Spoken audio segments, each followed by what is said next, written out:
And this is why I watch the chat. This is why I watch the chat, CW. I boomered hard. Welcome to the Dozer Den, everybody.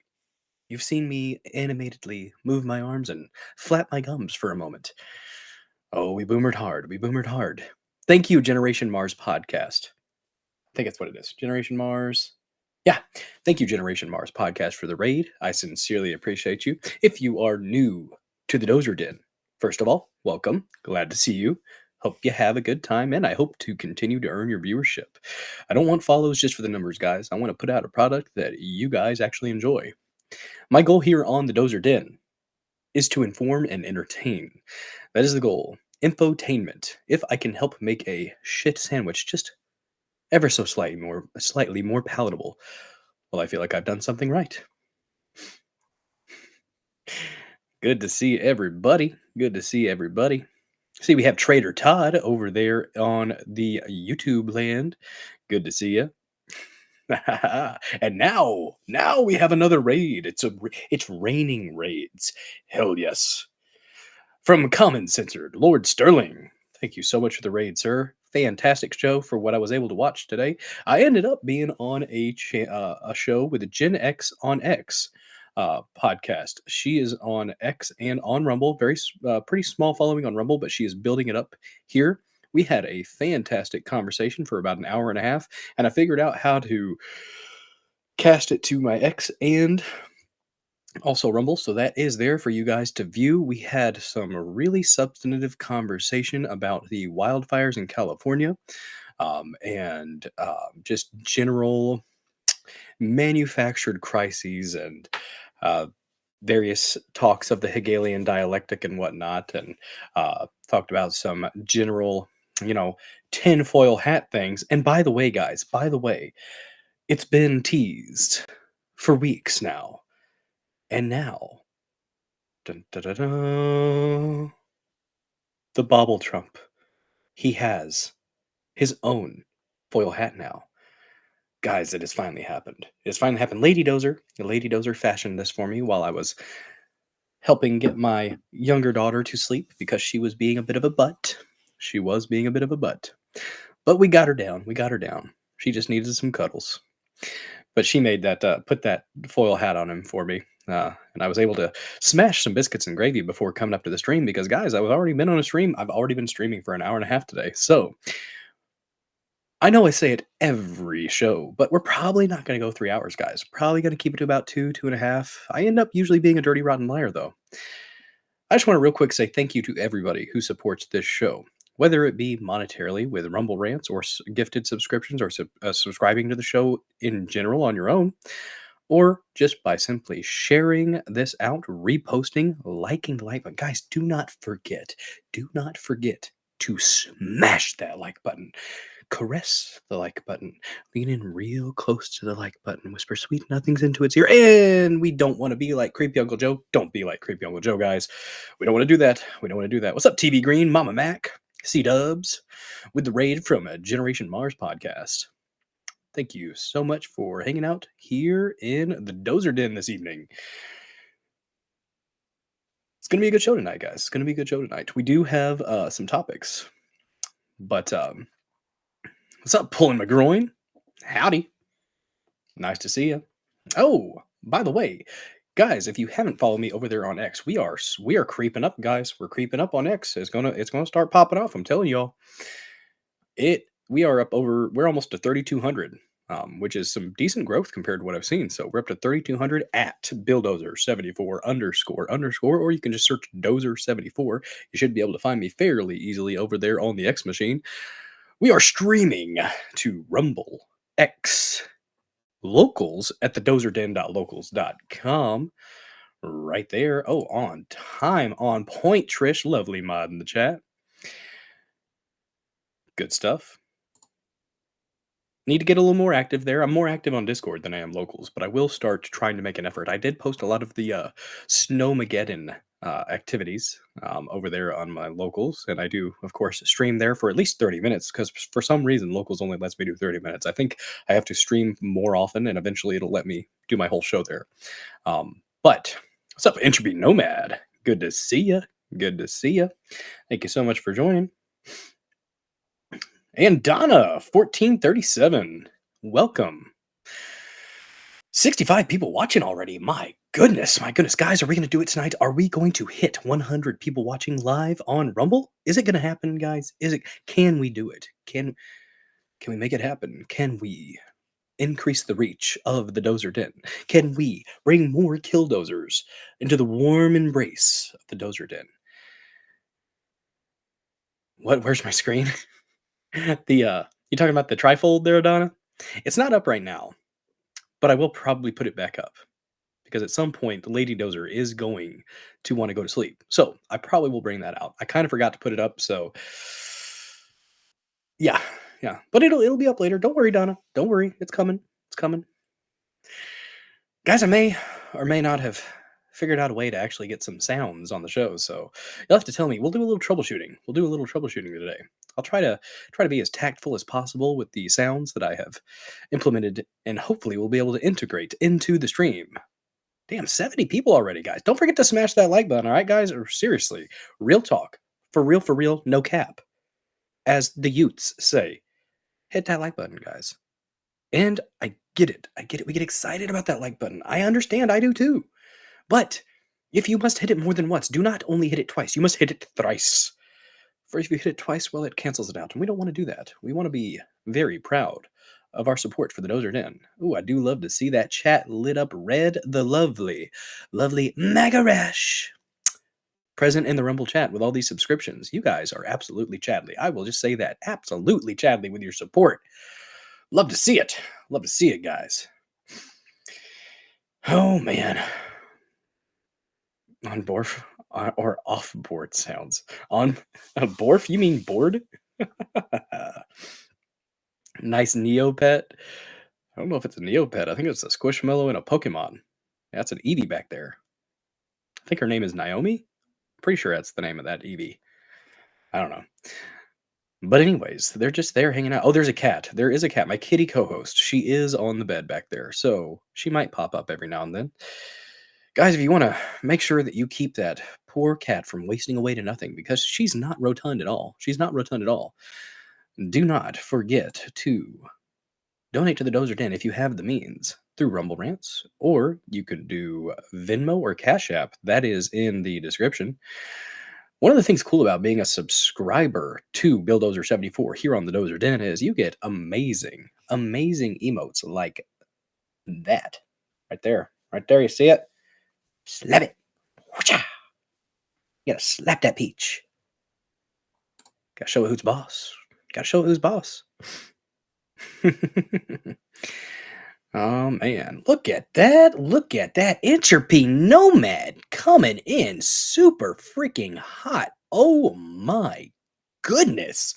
Entropy Nomad, thank you so much for the support. Gifted 5 subscriptions. Who are the lucky winners? We have Donna, 1437, Lord Sterling. There you go. TV Green, Pullen McGroin, and Lair Bear 57. Well, good to see you, Lair Bear. I don't believe I've seen you in my chat before. Good to see you. To all those who might have come over from the Generation Mars podcast, thank you so much for joining. I sincerely appreciate your viewership, and I hope to continue to earn your viewership. Like I was saying earlier, when I was probably on mute, I am definitely looking for more followers. That's for sure. We are 560, by the way. Creeping up, guys. My goal. Oh, it's a good one. It's a good one, and you guys can help me get there by sharing this stream out with your friends and family. Maybe even an ex. Who knows? Couldn't hurt, right? There you go, Entropy. Ah, there we go. You know. We got him. Oh, there's some good ones. Look at those emotes. Look at the animated emotes that you get for being one of the elite killdozers in the Dozer Den. Just saying. Building red walls. Snarl-barky. Good to see you, man. Sorry I didn't shout you out earlier. I'm pretty sure I saw you, but I forgot. JJR, you're in. Hell yes, you are. Good to see you, JJR. Oh man, guys, it's a good night. It's a good night, guys. I have good feelings. About tonight. Although we're gonna have some serious conversation. We are. The first topic of the evening that we are going to discuss is going to be apparently the Israeli-Hamas peace deal. Looks like looks like the Donald. Looks like he has come in with a potential peace deal. We're going to go through the specifics. We're going to make sure that we give it as much attention as we can. And, one of the things that you got to make sure when we're talking about Trump with this, Well, I think if they win, I should get all the give him. credit. And if they lose, I should not be blamed at all. Okay. I mean, you can't say it any better than him. You can't say it any better than the man himself. All right. Did you guys hear that? Did that come through on y'all's end? That was the first. That was the first sound from the God Emperor himself. We know Donald. We know is Donald, not Biden. Even though Joe is taking credit, it's interesting. So did that come through? Oh my gosh, is the Nun Report watching tonight? Hell yeah! Hell yeah! You're just here to be weird. That's okay. You know what, Dan? That's okay. It's okay to be a little bit weird. It's okay to be a little bit weird in this world. It makes the world happy. It makes the world fun. Being normal. Who wants to do that? It's not like I have a tinfoil hat for myself as well as bobblehead Trump. All right. It's a very important device. Make sure that we use this. Maybe later when we start talking about some interesting things. JJR working. We'll catch you in the chat on the next break. Well, thank you so much for listening while you work. Hopefully it makes your shift a little bit more enjoyable. Time for a new placeholder. Yes, Trish won. Yes, it's going to happen. I know I've been saying that it's going to happen, but it's going to happen at some point. Maybe tomorrow. Whenever I get home from work, I might make a new placeholder video. I think it's going to be a more general, just placeholder video. Although we're getting close to 600, I got to find a play. I maybe need to stop making plays on the numbers. The 421 was just too easy. I had to do a Chong. It's my best Chong impression. I worked hard on that. I watched multiple clips of Chong to try to get it as close as possible. And it seems it worked. You heard it. Yes. All right. Oh, I'm excited. I'm excited to make that part of the experience here in the Dozer Den, guys. It's gonna be a good time. I got another one for like when we start talking about it. You guys aren't gonna even see it coming. You're not gonna see it coming, but it's gonna come. I need that. I need to get that. Donald Trump saying he's gonna come. He said, "I'm gonna come." Oh, he's such a meme-worthy quotes from the God Emperor himself. Oh, very, very good. Very good stuff. The kitty co-host, she is restless. At some point, I might have to let her out. We'll see, though. We'll see. Thank you so much. We mentioned it earlier, but thank you so much for Trish putting it in the chat. Guys, nobody ever has to donate monetarily to the Dozer Den. But if you feel the inclination to do so, well, there is an excellent option there with Cash App and Venmo. That is directly to the Dozer Den. Rumble rants are great. Subscriptions are amazing. Fantastic. Extra sexy. Chadley indeed. But there is this option if you don't want to do either one of those. Again, though, nobody ever has to donate to the Dozer Den. The fact that you are just here is honestly so awesome. And thank you so much for joining me. Hoot Hollow. Howdy and stuff. Ooh, guys, here on the Dozer Den, we talk about stuff and things. Stuff and things, guys. It's not that type of show. We're not stuffing things on this show. It's not happening. Unless stuffing our brains into those foil hats. Like our little buddy here. If you haven't seen it yet, Lady Dozer, she worked very hard, very, very hard on this foil hat for Bobble Trump, okay? It's exceptional. We got to make sure that he's protected from the DEWs, okay? People like Millie might authorize use of them. Trifold wall may have its own stream one day. It's in the background. It's in the cuck chair. It's in the cuck chair right now. It's just watching. It's not allowed to be a part of the stream right now. It's got to stay back there. God. Oh, shoot. Oh, what's up? Salt Dumpster, good to see you. Oh, good to see you guys. Thank you so much for joining.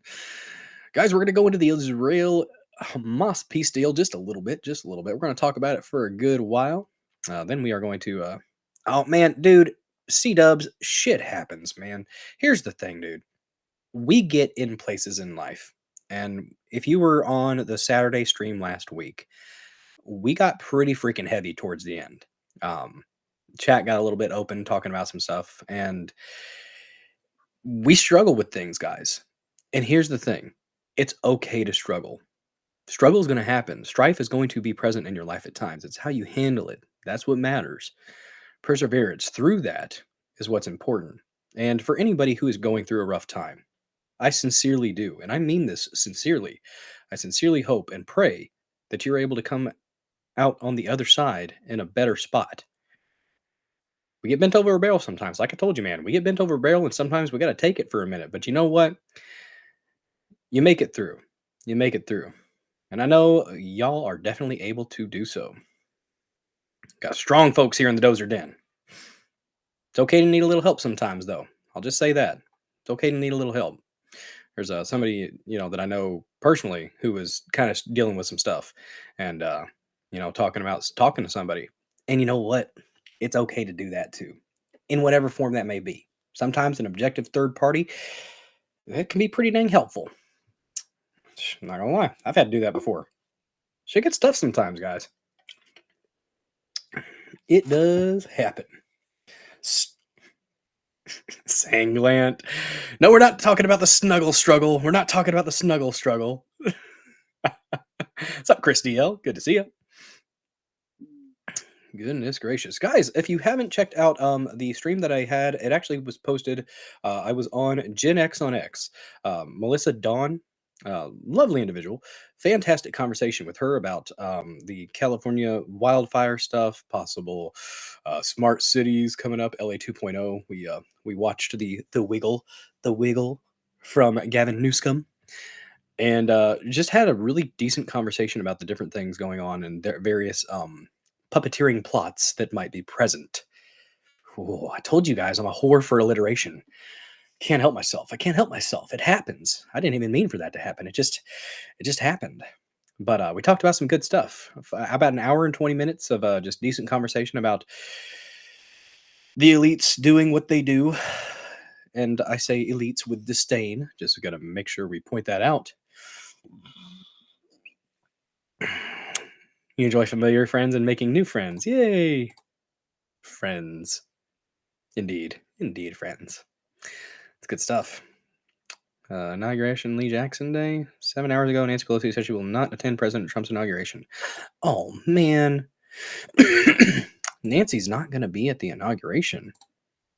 Well, that's just sad. Can't believe Pelosi's not going to be there. Maybe she's playing a little bit of a game. Toe, a winner. She's not. She's not, but you know who is? Trump is. Trump's the winner. Thank you, Nancy, for that contribution. Much appreciated. Oh, I got sounds, guys. I got sounds. We're increasing the quality of this show. And here's the thing. The more you guys express your interest in the show, the more I'm going to be likely to keep putting out fantastic, at least hopefully, fantastic content for you, the people. Hell yeah. Hell yeah. Ooh, hell yeah. We got a watch party. Check out the Nun Report. If you have not followed Dan over on the Nun Report, fantastic show. I am working 8 to 5 usually, so I don't get to be as active in the chat there as I'd like, but great community over there on the Nun Report. He does an amazing job, has a really crisp set studio. Fantastic show, worth a follow, worth your viewership. Give Dan your eyes. That sounded weird.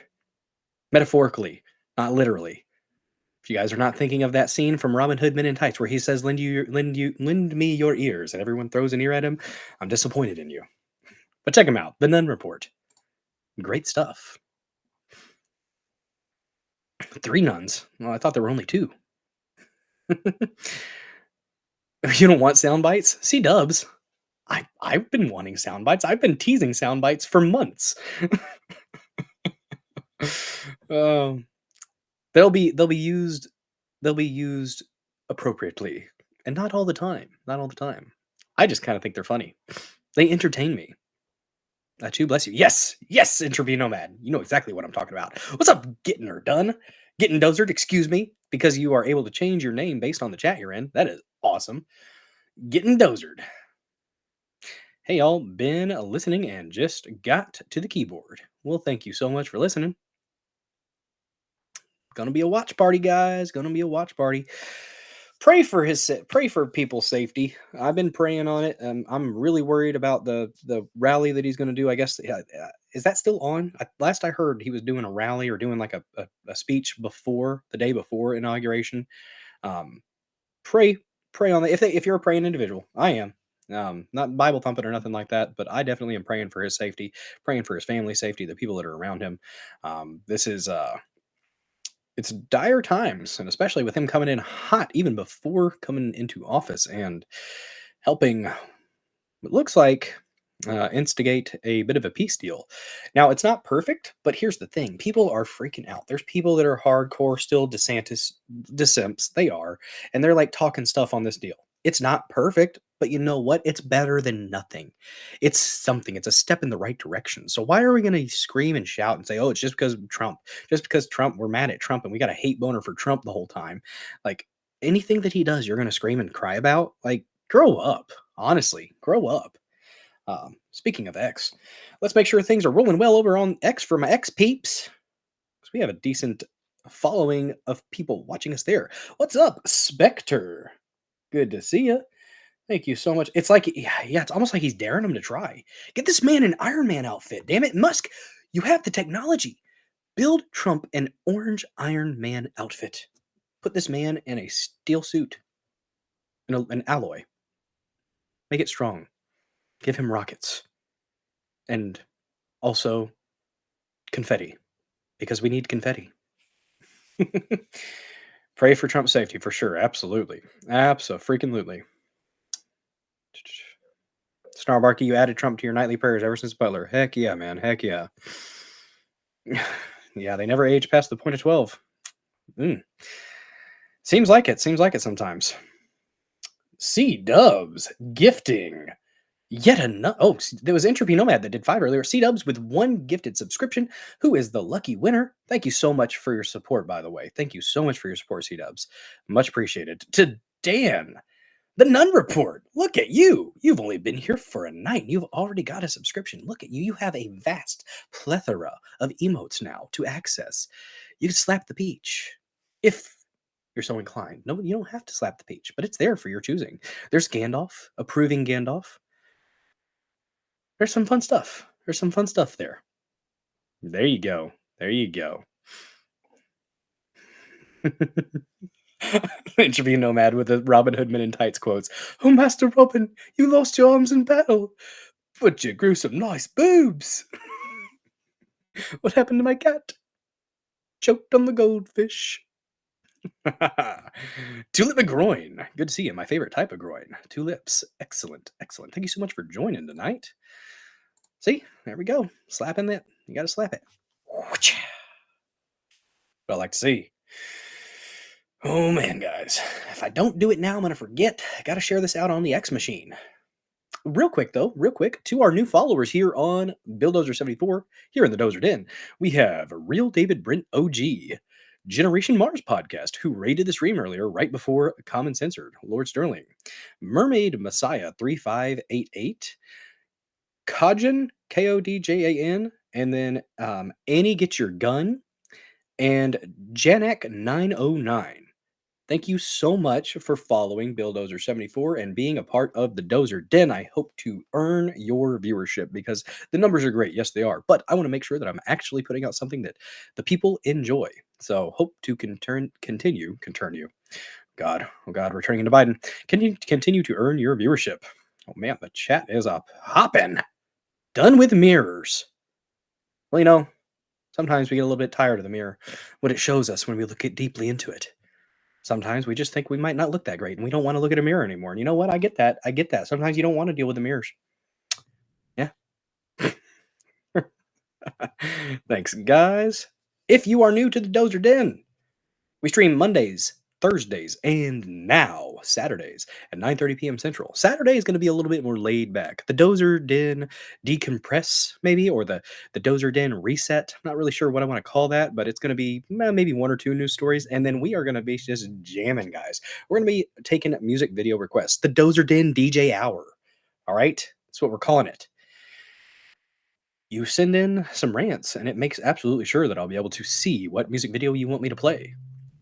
I will do my best to catch the links in the chats, but I cannot guarantee. The cool thing about doing a rant in the Saturday stream is it puts it up in a little section here in Rumble Studio, and I can refer to it unless I've had to refresh, which that'll cancel everything out. But I try to make sure to take care of people who have asked for me to play a song, and I will probably provide a little bit of commentary during the music video. That's just kind of I'm trying if I'm on YouTube, which the last stream I've got to trim some stuff out because there were a few times where I just played the song and I didn't stop it and say anything. And if you're providing a little bit of commentary on the video, it's getting around that it's actually I think what would it be called transformative. I think I think that's fair use. I'm using words I don't know I'm for sure on. So that's kind of what the idea behind the Saturday stream is. Kind of a chill stream. We talked about some pretty heavy stuff at times. We talked about some fun stuff at times. Yeah, I'm doing it I'm doing it just like I said, like a little decompress at the end of the week, unless anything seriously breaking is going on. Fair use commentary. Yes, Lord Sterling, thank you. I was close. I was close. I said commentary and I said fair use. Just wasn't in that order. Transformative is a little bit different. All right. Well, thank you so much for the correction. I do appreciate it.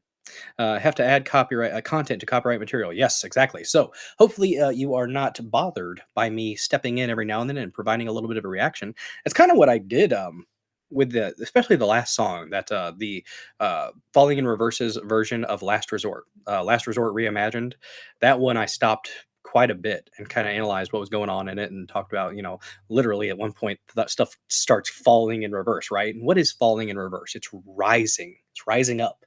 Love that name. Love that name. And Ronnie Radke. We honestly don't deserve the man. He's a titan, a vocal titan. Again, let me check X and share this out on X. We've been getting good views, guys. Good traction over there on the X machine. Glad to see it. Wherever you may choose to watch, I sincerely appreciate you taking time out of your evening, day, afternoon, morning, whenever you might be choosing to watch the Dozer Den. I sincerely appreciate you and hope you stop on by Mondays, Thursdays, and Saturdays. Or whenever you may be able to. Let's put it up here. Sharing it out. You guys are seeing the behind the scenes stuff. You guys, it's what we do here. It's what we do.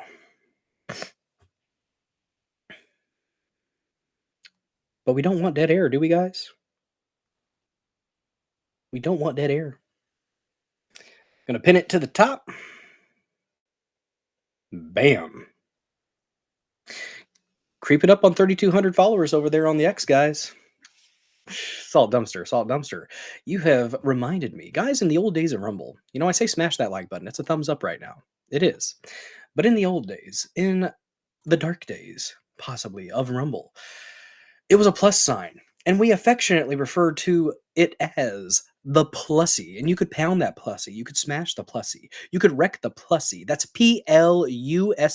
Get your minds out of the gutter, you filthy degenerates. It is not that type of show, guys. It is not that type of show. We have a good time here, though. We have a good time. We don't try to take ourselves too damn seriously. Thumbs up and things, peeps. That's right, TV Green. That's right. Hope you guys are having a good freaking time. Looks like the chat is just on fire. This chat is on fire. Sorry about that. I'm lying.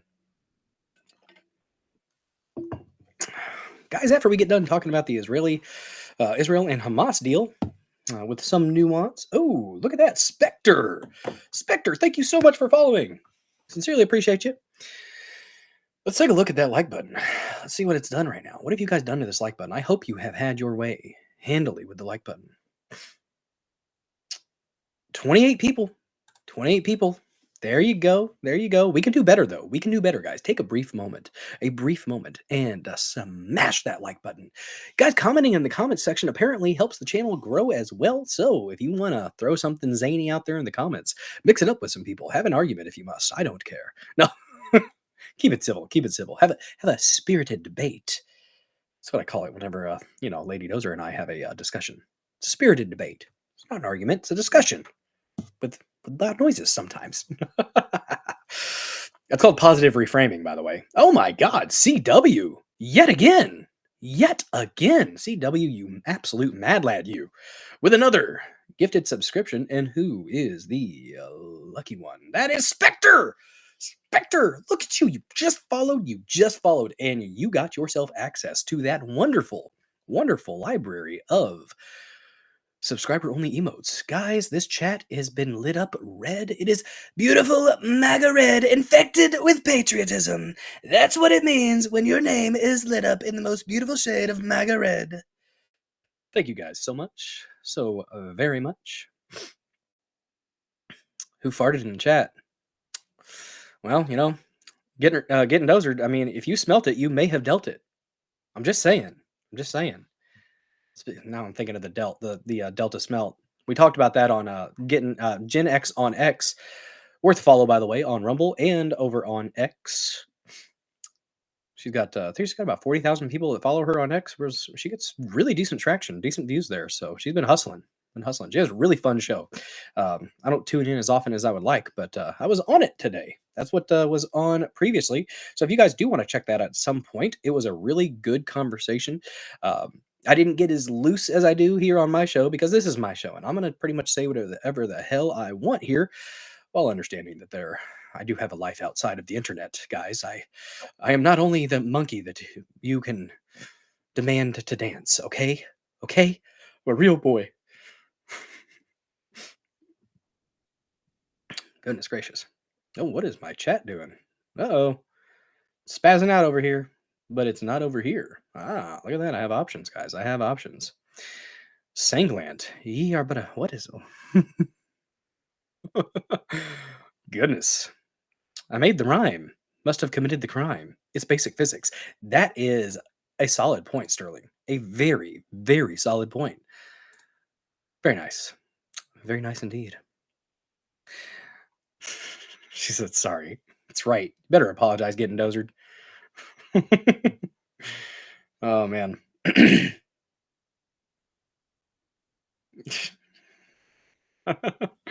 That's good, Snarl-Marky. That's a good trick. It's a good trick. Whenever you take pictures, you say, you don't say cheese. I say, everyone say who pooted. You get bigger smiles. Smart. It's a good tactic. It's a good tactic to inspire the grins. Oh, it's a good point, Trish. Lovely mod in the chat coming in, advocating for you guys to have your way with that like button. Guys, if you do not have a Rumble account yet, what are you waiting for? Get yourself a Rumble account. Show your support for a free speech platform here on Rumble. Mix it up in the chat. You'll be able to be gifted subscriptions or cheer with the rest of the chatters. Speaking of, let's go ahead and talk about our first sponsor of the evening. Guys, this sponsorship is from Rumble, one that is incredibly important to the survival of the company. When Rumble first started in 2013, I know, guys, did you know Rumble's been around since 2013? A lot of people didn't. When it first started in 2013, they built the platform for the small creator like moi. They didn't censor or have biases. They were fair and treated all creators equally. No one thought platforms would censor political conversations or censor opinions on the COVID. But they did. Facebook admitted they fell to pressure from the Biden and Harris administration. Rumble, on the other hand, did not. No, they didn't. They persevered. They stood strong. They held the line. They are attacked daily for giving us a voice to talk to you. They are attacked in corporate media. They are attacked by governments like France and Russia and Brazil once or twice. They are attacked from brand advertisers who refuse to work with them. Corporate America is fighting to remove speech while Rumble is fighting to keep it. Rumble won't survive with brand advertisers alone, guys, because they really don't see much of that. Watching this show here on Rumble and others like Common Censored and The Nun Report and the Getting the One Mars podcast. I forgot the first part of your name, but thank you for the raid earlier. And all the other small creators too. That is all they can ask from you. But if you really believe in the fight and if you have the means, that is extremely important. Only if you have the means, do not put yourself out for Rumble or for small creators like myself. Take care of you first. One major way that you can help Rumble survive is by joining Rumble Premium. Join the community that believes in the First Amendment and believes in our human right to free speech. Rumble is currently offering $10 off with the promo code STUDIO. That's STUDIO when you purchase an annual subscription. Go to rumble.com/premium and use promo code STUDIO. Like I said, if you have the means and if you believe in the cause, now is the time to join Rumble Premium. If you don't have the means, well, you know what? I'm just happy that you are taking time out of your day to hang out with me here in the Dozer Den and watch the show. Thank you guys so much for rolling with me through that ad read. Hopefully, it was as good for you as it was for me. I try to make that fun. I try to make it fun, try to make it a little bit zany. You know, it's a good time. It's a good time. I hope I do all right with it. I hope I do. I have fun with it. That's all that matters, right? There you go, Spectre. Burn. Spectre, if you don't have access to those emotes right now, it might be because you need to refresh after you get a gifted sub. So refresh and you'll be able to access that whole library of subscriber only emotes. So if you have not experienced access to it yet, I wish there were a new badge for gifted subs. That is a great point, and I'm going to write that down. New badge for gifted subs. I'm going to mention that on X to... That is feedback that I appreciate, and I will hopefully try to be able to relay that to somebody who can maybe say something about it. I don't know. There's some Rumble improvement channels over on X, so... There you go, Spectre. Now you may be unleashed. Unleashed upon the chat. Unchained. We're not going to do the rest of the Biden quote. Because Biden says some zany things sometimes, guys. He does say some zany things. Don't really know, guys. Don't really know. For example, there's a situation where there's an estimation of somewhere between $700 billion and $1.3 trillion if we corrupt more IRS agents and we go after those folks who are avoiding taxes at the top end. Exactly. Makes perfect sense. Makes perfect sense, doesn't it, y'all?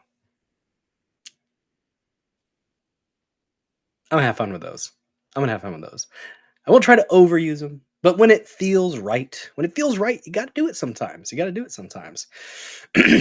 Snarbarky says, a premium is best. No ads, just the reads. Plus, you get this sexy-ass check badge. Oh my. Chadley indeed. Let's see. Generation Mars podcast. Yes, thank you. I knew it started with the G. For some reason, I thought getting. Generation Mars podcast. Again, thank you so much for the raid. The support means the world to me. For sure, guys. For sure. Exactly, getting dozered. Exactly. What the fuck did he say? Nobody knows. He doesn't know. Just like Trump said. I don't even think he knew what he himself said. I'm not really sure, and I don't think he is either. 100 zillion, billion, trillion, bazillion, zillion, 1 billion, trillion, cajillion dollars. Yes, indeed. Good Lord, guys. Good Lord. We're only like 40 minutes in. What are we going to talk about for the second topic? Well, guess what? Trish 1 shared some really cool topics from Judicial Watch, guys. Tom Fitton, the buffest individual I've seen involved in the law. He flexes the Constitution. That's what happens. Tom Fitton's a beast. He's a beast. Might need a bit bigger shirt every now and then. I'm just saying, I get it. We have the urge to wear tight shirts. But not with girth. With great girth comes great responsibility. I want to catch Tom Fitton's muscles one day. Just got to do some more curls. You have to do the curls to get the girls. La, la. You have to do it, guys. You have to do it. Oh my goodness. But yeah, we've got a COVID report from 2023, but I think it's interesting and important. And if we have time, we're going to get to that part. I really want to focus first from Judicial Watch on the one that was sent today, Trish, where it talks directly about Nancy Pelosi and Fani Willis. Fani Willis. Fanny. The collusion that might have been present between Fannie Willis and Nancy Pelosi in reference to going after Trump and his allies from Certification Day 2021. So, dude, you're a Chad, C-dubs. Absolute Chad. Spreading the love around all the chats. Well done, sir. Well done. You would work out with Tom Fitton? He'd probably have some good pointers. There you go, Spectre. There you go. Have fun with them. They're there for your guys' enjoyment. It's a good time. And guys, I know that you may have only been gifted, merely gifted a subscription, but entertain the idea. Entertain the idea of renewing that subscription of your own accord. It's a simple couple sodas, right? Just a couple, maybe 3 per month, guys. $5 a month to be an elite killdozer here in the Dozer Den. And you can slap that peach. The jiggle. The jiggle is what does it for me, guys. I don't know about y'all. But it does it for me. Fanny. Funny. Oh, yes. So we're going to talk about that. And then we are going to roll into, we have the Tucker Carlson interview with, gosh, I forgot his name. It's Balahi. Sakir Balahi. I am probably oh Lord, I almost said murdering that pronunciation. Well, she was his mother, the OpenAI whistleblower. His mother was on with Tucker Carlson, and they had a fan-freaking-tastic interview. It's about an hour. I don't know if we're going to be able to play it all, because like I said, I am going to try to keep the show a little bit shorter tonight. I do say that every time, though. I do say it every time. There you go, Yanni Fangs. Do it. Do it. Do it now. Get to the chopper. Get out. It's not a tumor. Maybe it is. Oh, man. Guys, do not forget to smash that like button. Don't you dare forget to leave that like button unattended. It is a consensual like, okay? It's a consensual smashing, okay? Grab it by the like button. 31? I see 31. Maybe it's more. Maybe it's not. I don't know, guys. I don't know. Again, though, we are 563. Oh, my goodness. I missed some people. I'm going to give you guys a shout out. We had Jammin' Mammy. Oh, I like that name. And Spectre also followed. Thank you so much. And then I think I mentioned Real David Brent OG earlier. Thank you so much for following Billdozer74 and being a part of the Dozer Den. The fish on the wall is crooked. You know, I don't think the fish itself is, but Snarl, that is a fantastic point. I wasn't sure about that. Apparently, I get 100% of subscriptions, but only 70% of the rants. Oh my goodness. It's a good point. That's a fantastic point. Thanks for pointing that out. Let's see. Fish on the wall is crooked. You know, it may be. It may be. I haven't broke the level out. But also, you got to think it's actually probably not the fish. It is probably the poster. The poster I had to kind of take. It's on Velcro command hooks, and I didn't get it on as well as it should. So actually, the fish is probably fine, but the poster itself underneath it for the My Hero Academia poster, that's probably a little bit off, and it's making you think the fish is probably off. I'll tinker with it between now and the next show. And I'll try to make a new placeholder video, guys. I think I'm going to just do a generic, hi, welcome to the Dozer Den. Thank you so much for your support. Thank you for watching. Tell you we stream Mondays, Thursdays, and Saturdays at 9:30 p.m. Central. Kind of something like that. Might make a funny one, too. Who knows? Oh, you were signing. Shit. Getting dozered. You were trying to say croaked. Dead. You got me all self-conscious there, getting dozered. Nobody would have ever noticed that crookedness until I said something. Real David Brent. Yes, indeed. So after the OpenAI whistleblower watch and react, I'm probably gonna try to give as much attention to it as possible because she is just pouring her heart out to Tucker. And there's a little bit of she's a pretty thick Indian accent, so it's there's a little bit of a language barrier between them at times, but she does a pretty damn good job, and Tucker does a really good job of being considerate of that fact that the shit. Bad joke gone wrong. Well, they can't always land. Typos get us sometimes, getting dozer. Typos get us sometimes. Fourth topic of the evening after OpenAI. Possibly going to do a little bit of the confirmation hearings. I have a very, very simple meme.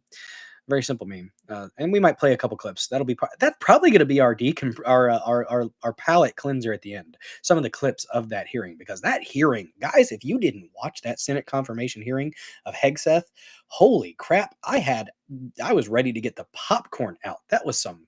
They had some jokes. They actually had jokes. They made me chuckle heartily at times, guys. Heartily. We might play a couple clips of that, and we are going to go ahead and have a Massey Minute, guys. Nothing really new from Massey as far as content, like videos, are concerned. He's been a busy man fighting the good fight for the Constitution. And guys, here's the thing. You can like Trump and you can like Massey at the same time, even though they disagree with each other, because guess what? You don't have to be a sycophant to either. You can question the people that you favor, because as iron sharpens iron, man sharpens man. It's actually Proverbs 27:17. I think it's a really good way to go about things. You can learn something from just about anybody, keeping yourself protected for sure at the same time. But it's a good thing. It's a good thing to engage yourself in conversation that will stimulate your desire to bolster your perspectives and positions. Because when you just have the nodding the head all the time, we can get lazy if we aren't careful, guys. We can end up sounding like somebody named Cat Turd over there on X. If you like Cat Turd, that's great. I like him for what he is. He's probably a good force in general, but sometimes he's cringy as hell and needs to leave people alone and stop trying to cancel people and get people primaried who are actually people who care about the Constitution. Leave Massey alone. Like, just stop. I don't think the guy's doing it for self-interest. If he would have been still a dissimp, he wouldn't have voted for Trump. He voted for Trump.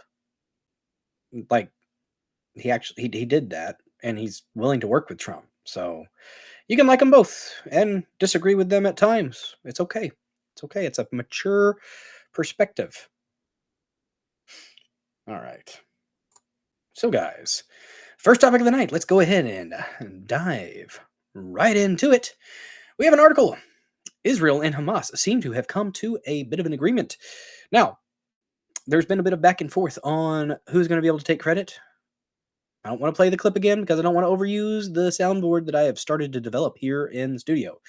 But I don't think that this would have happened without Trump's involvement.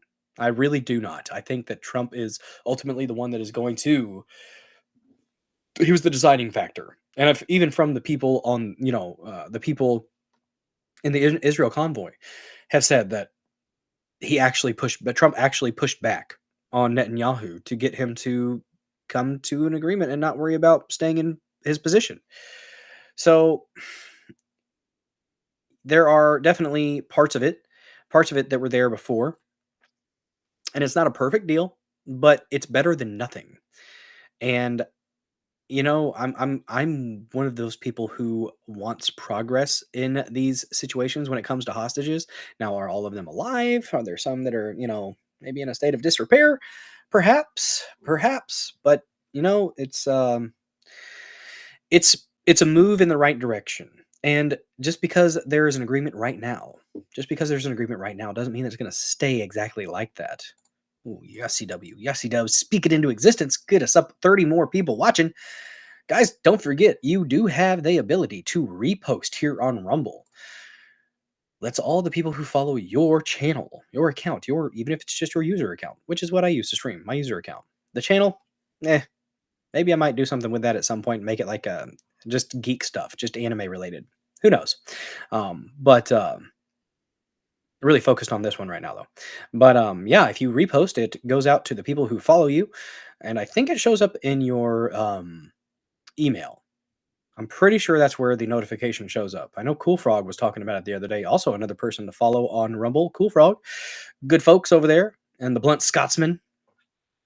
Yeah, man. Very, very Scottish. Very, very blunt. It's a good time. It's a good time on Cool Frog stream. And there's also a locals, the dozerden.locals.com. There is a live chat up on a post from a while back. I don't know why it won't let me do. I'll probably start a new live chat on the the snowball fight and snowmen post. That's what I'll do. I'll put a new live chat up there. That way, it's closer to the top. That, or I could just pin it. For some reason, after the post on locals, that's a live stream, it won't let you open a live chat for 24/7. If people are in the dozerden.locals.com and want to interact with each other in a live chat function, it's there for those who want it. I think you have to technically pay, but I want to, bastard C-dubs. Scotsman is cool as fuck. Squirrel, you guys got me squirreling hard. Good Lord. No, I squirreled within a squirrel. It's squirrelception. So with that being said, let's go ahead and get into it. Pulling up an article here. We have we have a clip here. Let's watch the clip. There's a bit of a breakdown here from CBS News. Oh no. Okay, there we go. We're good. I thought for a second we were not going to have audio. Let me share with you an article and a video. Israel and Hamas. There is quite a bit of nuance when it comes to this discussion, but like I said, progress is progress. I'm glad to see that we are looking at some movement when it comes to this. It's better than the last year, isn't it? Or, well, okay, since October 7th. Not a year. Not quite. But it's good to see some positive movement. I think it's going to be positive. We'll see. And doesn't mean that these things are ironclad necessarily. Doesn't mean that we're not going to get more hostages. Because there are currently 3 hostages, 3 Americans, that are apparently not involved in this transaction. And we've got to get our guys out. And it will happen. Whenever Trump is officially sworn in, God willing that nothing happens between now and then. I've said before, and I've said it again. I think they're probably going to try again. But hopefully not. But let's go ahead and play this real quick. Good morning, everyone. It is 7 a.m. Thursday, January 16th, and I'm Errol Barnett. Right now, we're following breaking news. Israeli Prime Minister Benjamin Netanyahu has accused Hamas of backtracking on some elements of the ceasefire deal announced yesterday. Well, shit. In a statement, Netanyahu claimed Hamas was trying to, quote, extort last-minute concessions, and said his security cabinet, which still needs to approve this deal, will not convene until mediators confirm Hamas has accepted all elements of the agreement. CBS News foreign correspondent Remy Inocencio is following. He doesn't want to look like he got cucked by Trump. That's what that is. These developments too bad, dude. For us from Tel Aviv today. Remy, what can you tell us about this apparent holdup to implementing the significant deal? You have to get the hummus. You spray the hummus on that. It's very good. Oh, yes. Good morning. And this news will no doubt be frustrating, if not disheartening, for so many here in Israel, hoping for their loved ones, hostages, to be released, but also in Gaza. Why are they acting like it's for sure not going to happen? Calm down, y'all. Calm down. For the end to this war after now more than 467 days since October 7th of 2023. Now, walking you through the incidents that have happened, we first got word this morning that the cabinet meeting for approval of this deal was delayed. We didn't get any reason as to why, but then shortly thereafter, the office of Israel's prime minister released a statement saying that Hamas, quote, had reneged on parts of this deal, and their claim, at least, is to extort, to extract last-minute concessions. Israeli media are now reporting that this has to do with which Palestinian detainees may be released as part of this deal in exchange for Israeli hostages. Apparently, the initial agreement was that Israel and Hamas did agree that some of these detainees, of which there are about 11,000, some of these detainees would be off limits. But now it's reported that Hamas wants some kind of, if you'll say, veto power, some kind of final say. Ostensibly, this could mean that they might want higher value detainees to be released, potentially. Adobe Acrobat AI assistant is super helpful because it allows me to read through everything that I don't need and gets past leaders and potential really They do that again, and I'm not watching the rest of this.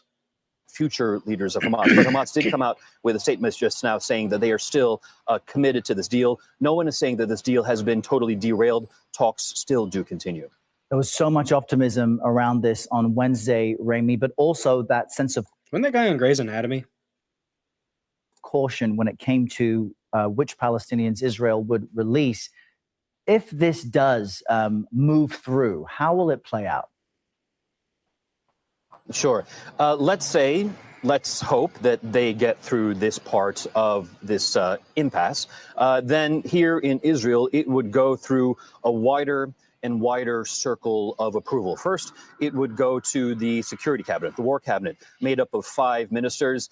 Some of those are far-right ministers. One of them we know is against this deal, the National Security Minister, Itamar Ben-Gvir. If it survives that, and it is expected to, then it would go to the full cabinet, of which there are about 3 dozen ministers. If it survives that, again, expected to, it would then go to the parliament, Israel's Knesset, made up of 120 members. Off of that, we would then move ahead to phase 1. There are Sterling. He's probably more into Grey's Anatomy. Yes, indeed. Pulling the groin, interesting point here. What makes me nervous is if Hamas was told Trump will be stopped from taking the oath, so hold up. Something doesn't seem right. Hold up. Wait a minute. Something doesn't seem right. Okay, now I need to get that. Now I need to get that as a sound, guys. Because, I mean, I can do my impression. I can. But it just doesn't hit. It just doesn't hit. Yeah, I know you're messing around, Lord Sterling. Oh, okay. That was Carlin's. Okay. That was good. Doing a little. Oh. Let's see. Let's go ahead and keep playing it for a little bit. And then 3 we'll get into the phases. article. Phase 1 would potentially start this Sunday, and we could see the release of 3, perhaps 4 female hostages. Now, it's unclear what this holdup we're talking about this morning might do, might influence, might impact that dateline, that timeline. But from what we understand, the first hostages could be released this Sunday. In exchange, Palestinian detainees, potentially by the dozens per each hostage, would then be released. Israel's military would move from population centers in the central part of the Gaza Strip towards the perimeters, and then potentially aid would be surged into Gaza. But again, we have to get through this first impasse that we've been reporting on whether Hamas and Israel can agree to which Palestinian prisoners might be released, and then it would go to an agreement here in the political realm of Israel, and then to implementation. I know you'll continue to report on this with updates throughout the day. Rami, viewers should stay close for your reporting. Thank you very much. For more on the U.S. involvement of this deal, let's speak now with CBS News White House reporter Willie James Inman. Willie, what can you tell us about the joint efforts made by both the Biden and Trump teams to get this far and negotiate this ceasefire deal? Hey there, Arrow. Well, the details of this negotiation really come down to how closely both teams, the Biden team and the incoming Trump team, worked together behind the scenes to make sure this deal came to fruition. And essentially that meant that President Biden's envoy, Brett McGurk, to the Middle East worked in tandem with Steve Witkoff. That's the incoming Middle East envoy that President-elect Trump has appointed for his team. And John Kirby, the National Security Council spokesperson, spoke about this yesterday on America Decides. Listen. We approach these negotiations as one team. Once President-elect Trump won the election. Does this guy not look like those old claymation children, like the ones with the freckles and the big eyes? He looks just, every time I see him, I think of the old, was it the Heat Miser claymation cartoon? You guys know what I'm talking about? The little kids with their eyes, you know? Yeah, he looks like that. I don't like that guy. It's mostly his face and his tendency to just BS people in general.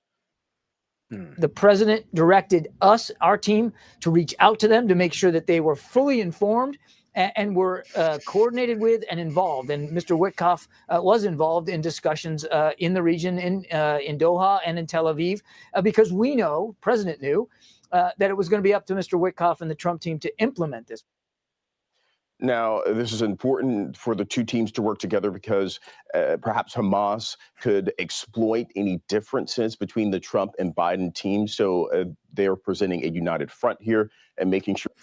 Sir, I'm going to go ahead and have to call you out on that tie. You were out of line with that tie, sir. Nope. I'm don't get me wrong. I like flowers, but sir, you were out of line with that tie. Not allowed. Not allowed. It's too loud, man. It's too loud. It doesn't fit. Sure that they're on the same page, thus coming to this agreement. But as Rami mentioned, this agreement really is just volatile and it really could fall apart. But the hope is that it stays together and those hostages are released, Daryl.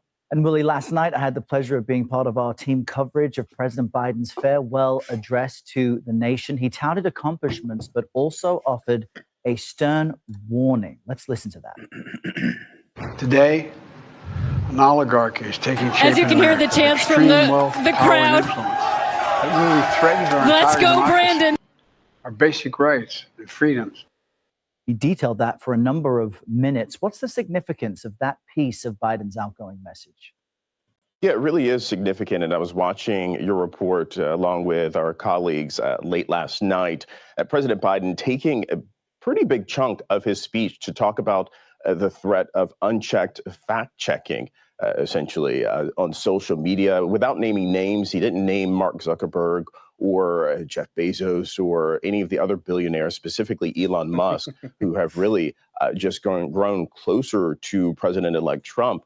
But he talked about this decentralized, essentially, or centralized, I should say, oligarchy of tech billionaires controlling information in America. He also talked about fact-checking on social media. All right, that's enough of them. They're no longer talking about the issue at hand. Ooh, lollipop. So, this that was an update. Here's what it was from 2 hours ago. Israel-Hamas truce deal brings hope, but no peace and no reunions yet. This is by Elizabeth Palmer from MSN, CBS News. Not MSN, CBS News, excuse me. The deal reached between Israel and Hamas for a Gaza ceasefire and hostage release immediately brought jubilation to thousands of people across the decimated Palestinian territory. But both there and on the streets of Israel, hope was still constrained by anxiety on Thursday morning. The jitters were fueled by both increasing bloodshed in Gaza and doubt cast by Israel's leader on the solidity of the deal announced the previous evening. The Prime Minister said that a last-minute crisis with Hamas was delaying Israel's final approval of the long-sought truce. Israel media reports suggested the delay was likely down to Netanyahu trying to buy time to deal with nationalist hardliners in his cabinet who've always fiercely opposed any agreement with Hamas. Interesting.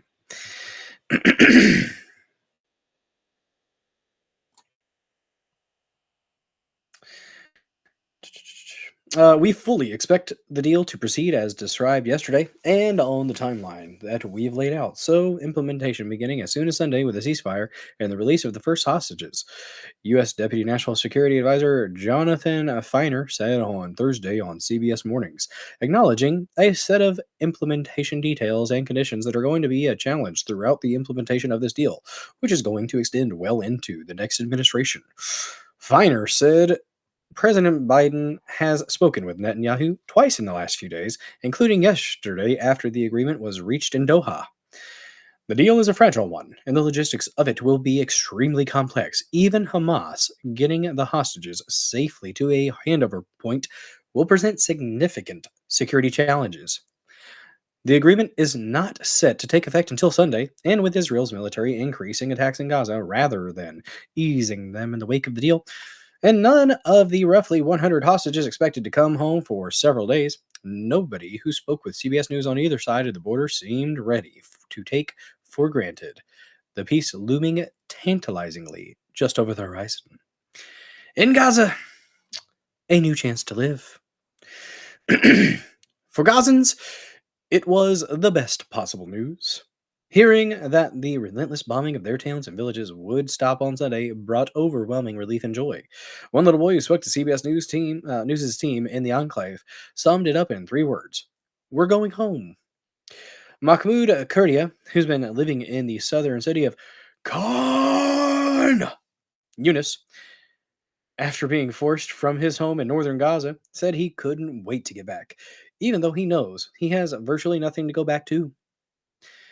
"I want to go back home to see my family, my neighbors, and my home, even though my home is just ruins now, but I still want to see it. I want to remove the rubble and put my tent on the top of the ruins and say to Israel that I'm back," he told CBS News on Wednesday. Like everyone else, however, he was keenly aware that peace, if it is coming, is still 3 days away. Israel appeared to ramp up its strikes Wednesday evening, killing more than 70 people between the ceasefire deal being announced and Thursday morning, according to the Hamas-run Gaza Ministry of Health and the Enclave's Civil Defense Rescue Agency. Both agencies told CBS News that the dead, including 21 children, and both agencies told CBS News that the dead, including, you stupid bastards, fucking proofread your articles, my God. Are you not professionals? Included 21 children and 24 women. That was a little bit of a thing for me, dark sentence for me to get stuck on a grammar issue, but yeah, it's rough. That's rough. Still, Kurdia couldn't help cling to hope. "This news means a new chance to live," he said. "This means a new chance for us to live and watch our children live, grow, and get education." Well, not if they're a woman, apparently. Oh. But we may have inspired that in the past with, the push for religious zealotry over secularism in the community. That's a big can of worms to get into. Iran used to kind of look like American cities, American countries, or American states, rather. Women were able to walk around in skirts and short shorts.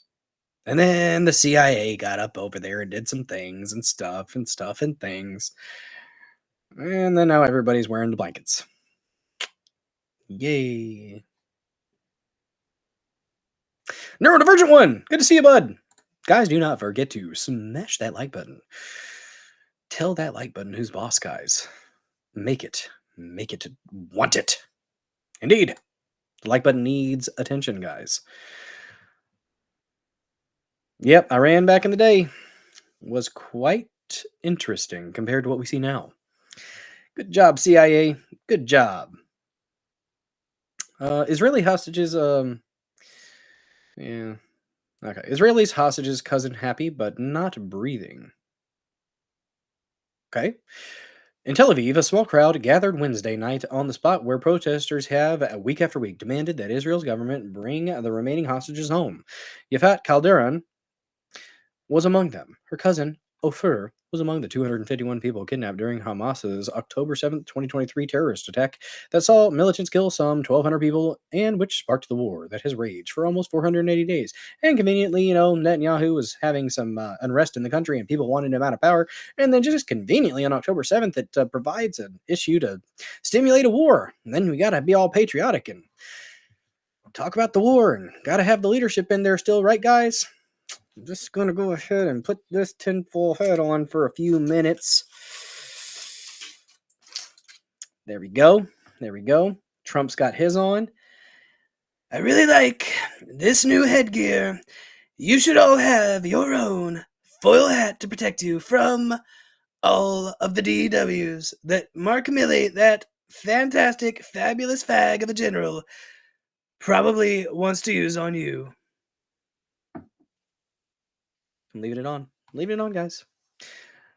Trader Todd, word up to the small crowds. We have 2 people watching over there on CommieTube. Thank you so much for watching. Guys, if you want to follow me on YouTube as well, just in case anything weird happens on the Rumbles, well, I do have a YouTube channel, Bulldozer74. And follow me on X at Bulldozer74 __. You can search Dozer74 as well, I believe, and find me pretty easily. We're getting closer to 3,200 people following me there on that platform, and I do extremes. on that platform as well. Let's see. Ofer was among the dozens of people kidnapped by the gunmen who stormed Kibbutz Niraz. Over the age of 50, he should be among the hostages released by Hamas in the first phase of the three-phase ceasefire agreement. But asked if she felt a huge relief on Wednesday night, Calderon made it clear that emotion would have to wait. No, she said. Oh, and we have a kitty co-host showing up. We have a kitty co-host. She's right here. Domino has joined the stream. Hey there, girl. Hey there. Hey there. She's going to bug me until I give her more attention. Look at her. Look at her. She's offended. She's offended that I stopped giving her attention, guys. Yes, I see you. Yeah? Okay. I'm going to figure it out. What are we doing there? Oh, it's risky. It's a risky cat. Hey, girl. Where is it? Ah! Entropy Nomad. Where is the foil hat emoji so we can join you? Wait, am I in a cult again? What is it? Joe says, I'm not the leader of the cult. Oh, Joe Kitty. Guys, if you want to do your part to support this poor starving kitty who is not at all rotund, don't forget to support the Dozer Den. Did I get the hat from the movie Signs? Very possibly. That is a damn good movie, by the way. I haven't watched that in years. I need to. Posted your cat photo in Discord. Ooh, we have a cat photo. You know what? We might take a... we're almost done. We're going to read this article, and then I'm going to show the kitty cat there in the Discord. From C-Dubs. Make sure I don't miss anything. Dig, dig, dig, dig, dig, dig, dig, dig. The Diggers. That's D-I-G-G-E-R-S. Diggers. Digging tunnels. Oh, no. Guys, there are tunnels in California, too. Interesting stuff. Interesting stuff. Oh, a couple days ago. Yeah, you did. I think I saw it. I posted a couple pictures of my my animals, too. There is a pets channel there on the Discord, guys. There is a pets channel. Where are we at here? Ofer was among the dozens. Okay, 50. But asked if she felt huge relief. She says, waiting for emotion to wait. No. No, she said, I'm going to feel a huge relief when it's going to be done. When are we going to get all the 90 to 98 hostages alive and the dead ones back home? Excuse me. With bombs still falling in Gaza and a little to indicate any new level of trust between Israel and Hamas hostages, families all across Israel were left to keep waiting and worrying about everything that could still go wrong. I'm not saying that I'm not happy, Calderon said, but I'm trying to, take care of myself, not to be, I want to see them first of all. Until I'm going to see them crossing the border, I'm not going to believe anything. I'm not breathing until that. We're going to get them all back home. Well, I understand that. Let me check the Discord real quick. Bam. All right, we'll take the hat off. We'll take the hat off for now. It'll be there for later if we need it, though. It will be there for later if we need it.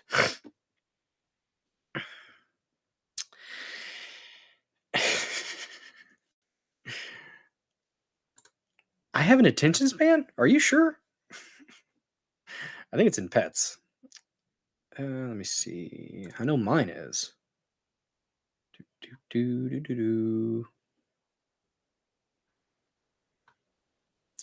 Nope, it wasn't in pets. It must have been over in the general. C-Dubs, post it over in pets. I'm going to show my dog and cats off real quick. Shit. God, the pets chat got commandeered by some interesting conversation at one point, but we're not going to look at that. Let's see. 84 hours and 15 minutes to go. There you go. It's going to be great. It's going to be the best ever. Indeed. In freaking indeed. Pull growing the Pedo Underground Railroad. Yeah, it's kind of what it sounds like. Let me share this real quick. We had talk of cats. We had talk of pets. Okay, girl, if you can't figure it out, I'm going to make you move. Figure it out, cat. No. There you go. Go back on the bed. Show you the pity. That's Luna. She was sleeping pretty hard. She's a sweet dog. Her and the healer actually got into it pretty bad the other day. It was over bacon grease because I made an amazing breakfast the other day. Bacon, eggs, biscuits, and gravy. It was a good time. It was a good time. And here's the cats trying to stay warm. They've scratched the wall there. These are some of the things that you will experience in the Discord. Check it out. Check it out. Oh, you can't leave the show. That's okay. That's okay. I think it was over in general, but it was a couple days ago, so I don't know if I'll be able to find it. Pretty sure I saw it though, C-Dubs. Thanks for sharing the cute cat. The dogs really liked the bacon grease, but they got a little bit spicy with each other for it. And eventually I look out, they were fighting pretty dang good, and then I look out and I see Luna. Luna's younger than Daisy. Daisy's kind of an old crotchety blue healer. It looked like they were dancing, but it was pretty much Luna asserting dominance, like herding the healer in circles, like right up on her, like side by side, going round and round. So Luna came out on top of that interaction, from what I gather. I was about to go out and have to say something. Usually, if they're fighting, I just pop my head out and tell them to stop, and they chill because they know. But yeah. Snarbarky, they called me ADHD. I was a boy, and hyper comes with the job. Attention deficit means you are fucking boring, and that's a you problem. I concur. I was never diagnosed, but there was a thought. Excellent point, Trish. Excellent point. We had 64 people watching just mere moments ago, and there were only 36 likes. Wow, that is a pretty good ratio. It's a pretty good ratio. You know, we could do a little bit better, guys. We could do a little bit better. Don't forget to give that like button a little bit of attention. Have a good time with the like button. It's asking for your attention. Let's go ahead and roll into the next topic. I don't know if we're going to be able to cover the COVID stuff, Trish. Thank you for sharing. Might have to get to that another time. We are definitely going to go ahead and cover the clip from Facebook, I think, actually. From Judicial Watch and Bannon. Bannon actually interviewing Tom Fitton about the collusion between Fannie Willis and Nancy Pelosi. There's a lot going on with this, and I don't think we're ever really going to see any justice for it, guys.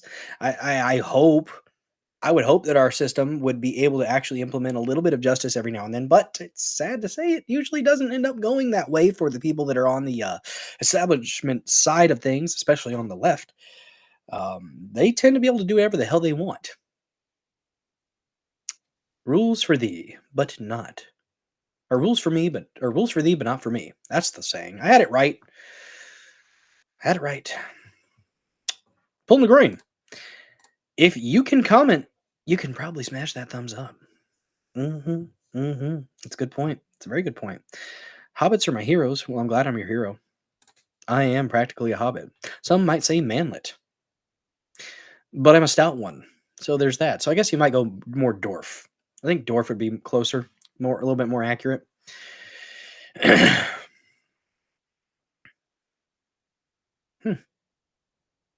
Fanny and Nanny. Yes. Yes, indeed. But let's go ahead and pull it up here. I had it in my... You cat, I swear. Girl, why are you on my desk? Don't sit on my earbud. It's your cat butt. I don't need your cat butt on my earbud. Lady? Yes, I see you. You're a sweet girl. Just don't knock my stuff over. Like my bottle of whiskey over here. Leave it alone. You leave my whiskey alone. It's not for you. All right. On to this real quick.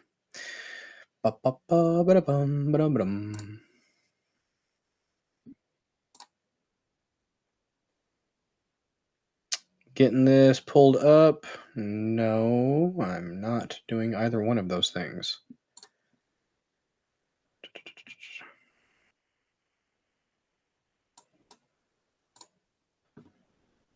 Where's the audio at on these again? It's at the top, isn't it? I don't see it. Oh, wait, there it is. There we go. All right. We have a clip here from Bannon interviewing Tom Fitton from Judicial Watch, an amazing organization that is determined to adhere to the Constitution and enforce it. There you go. There you go. Ah, C-dubs. Little juice box. Huh? Little juice box for the friends. It's important. Gotta stay hydrated. Friends need to stay hydrated, all right? Cats do that, C-dubs. They do that. She was her ass was listening to me. Yes, exactly. And now she's just laying over here, yeah, being a cool cat. All right. Crazy new Jan 6 video. Oh, dang. We are going to check that out here in a moment. Speaking of Jan 6 stuff, because Fannie Willis colluding with Pelosi about that topic. Thank you so much for sharing, Lord Sterling. Much appreciated, sir. We'll get to it here in a moment. First, we're going to play the... oh, my. Trump did come out and say recently that we are going to see more information about the J6 Certification Day 21 pipe bomber. Oh, what is it? The guy, Scaffold Man, and Ray Epps. Apparently, he's got some insider information that he is going to share with the people. Pulling my groin. If you had access to this in every chat room, you would abuse it. Well, sometimes the peach needs to be abused. It is a consensual interaction with the peach. The peach asked for it, so you don't have to worry about that. Yes, indeed. All right, let's pull this one up. Back over to this. Steve Bannon interviewing Tom Fitton, the most muscly attorney. I think he's an attorney, isn't he? I know he's involved in legal shenanigans. So let's pull him up and watch.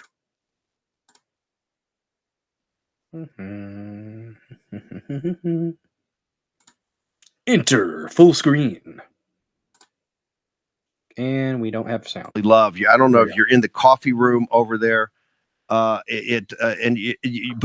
these are impromptu, but they're so powerful. The one yesterday blew me away. You now have evidence about Fani Willis and Nancy Pelosi colluding together on this vast criminal conspiracy against President Trump and other J6ers. Judicial Watch is the go-to. It's the People's Justice Department, sir. What do you got for us? Pretty simple request. We asked for records about her communications with the January 6th committee, the Pelosi operation there, Jack Smith, Justice Department. And I think they told us 1, 2, 3, 4 times they had no documents. We said, well, hold on a second. There's at least one letter Jordan released showing that Fannie herself wrote a letter to Benny Thompson, I think. And so we sued, and they didn't even bother to show up in court and answer our lawsuit. They went into default, which if, you don't have to be a lawyer to understand. If you don't show up in court and you're a government agency, that's kind of a big deal. That's a great point, pulled McGroin. This dude, Steve Bannon, is a freaking boss, a Chad among men, coming out of prison because he was a literal political prisoner. He should never have seen the inside of a jail cell for listening to the advice of counsel, but they did it, and the Supreme Court cucked fucking hard and let it happen, because why not, right? Yeah, he came right out and came out swinging. He came out freaking swinging, and I love to see it. What do they call him, the honey badger? Did they call Steve Bannon the honey badger? I'm fairly sure that's correct. Oh, maybe I need to get a honey badger sound or something. We'll see. We shall see. Excuse me. Goodness gracious. All right. Back to it.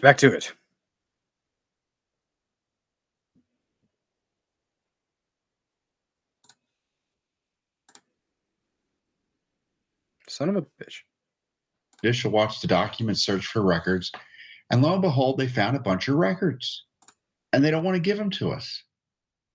So now we've got proof positive there's a series of records, communications between the January 6th committee and the so-called independent investigation in Fulton County to target Trump, on January 6th. Of course, that was what he was indicted for, was his activities related to trying to defend free and fair elections and dispute the Biden election victory, to use the term in quotes.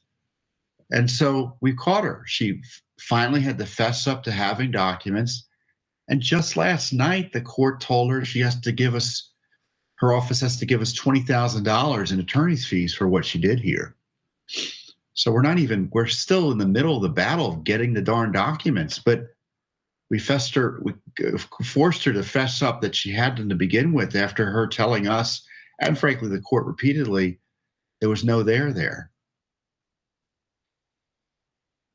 Tom, we keep talking about this. There's got to be an investigation totally open about the 2020 election, the whole Fed's direction on J6, and now the Hill's lead story about the Senate, about now they're starting to ask a question amongst each other, like, how do we investigate Biden not even being on the job for the last 2 years, right? And that's their admission, not ours, their admission.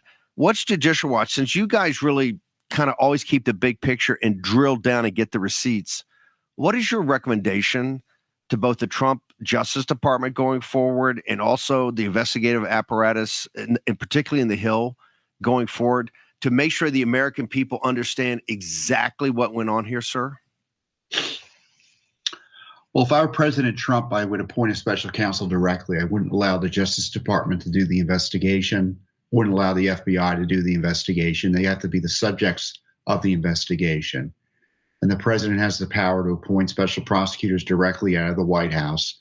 And that's how any criminal investigation into what went on here should be done.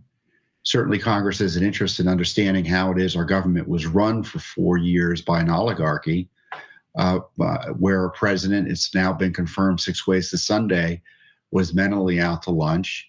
Of course, he was also compromised by his China and Russia money, which led, in my view, to the invasion of Ukraine and Russia and Chinese adventurism and attacks on American sovereignty.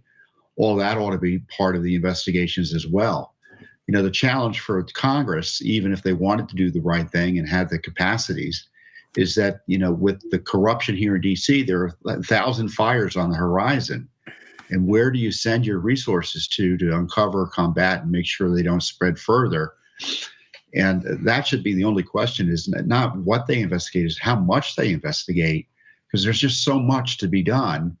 And of course, we've got our independent FOIA cases, right? Our lawsuit, we just filed, we filed a lawsuit for Ashley Babbitt, for instance. I mean, her killing. Is Congress to ask any questions about her killing by DC, U.S. Capitol Hill police officer? Tom, the reason that Michael Byrd is a murderer.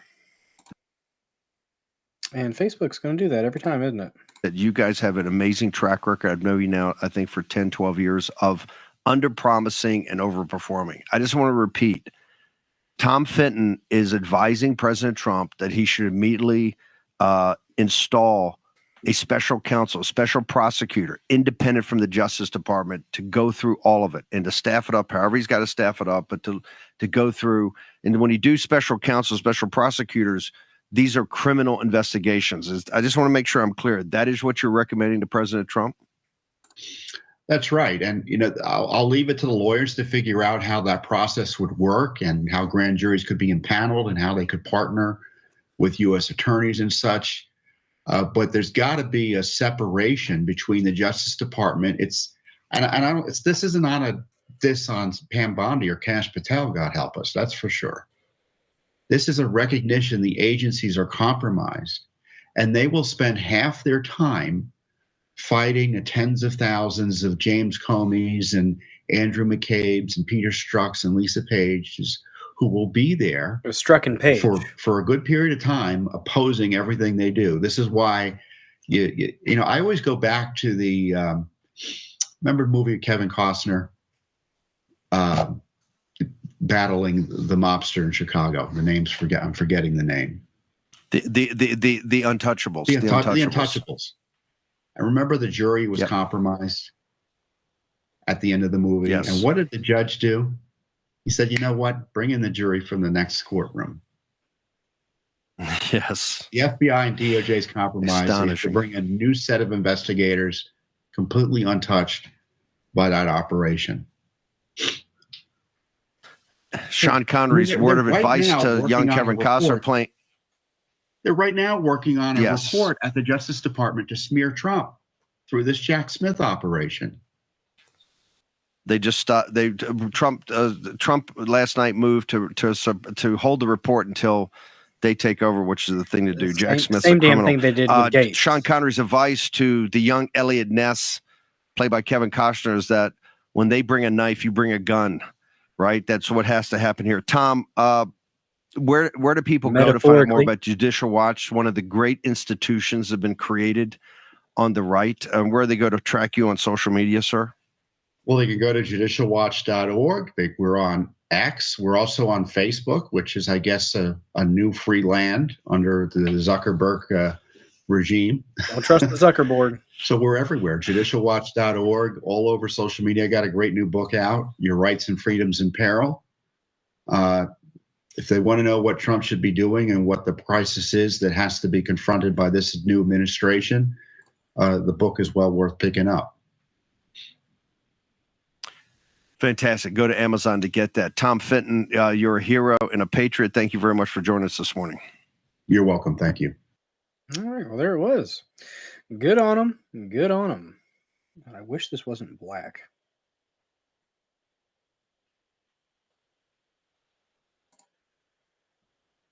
Exit. There we go. I got it. Yeah. No, so C-Dubs, he's canceling, Kotex Radio is canceling Alex Jones because it doesn't censor cussing anymore. I mean, to each their own, I suppose, but that's, I'm a bit of a, I use the wordy dirds every now and then, so I do not empathize with that perspective, but I understand, I guess. I don't know why you'd replace him with Charlie Kirk. I'm not saying Charlie Kirk isn't good. He does some good things, but if I'm going to pick one, I'm probably going to go out the great old Frog Prophet over Charlie Kirk. That's just me. I think the Frog Prophet, he has a special place, in my heart. So. It's probably how he feels. That's probably how he feels about getting taken off Kotex Radio or K-Tox. Yes, we have sounds. We have sounds for the show now. JJR, boom time. Break time, and Bill inspire you to make another dozer meme. By the way, that was actually a pretty cool meme there. That's pretty cool. I liked it, JJR. It's Radio Bill. Over the air, FCC. All right. Loud sound more. Shit, my bad. That was really loud, wasn't it? To headphone users, rip.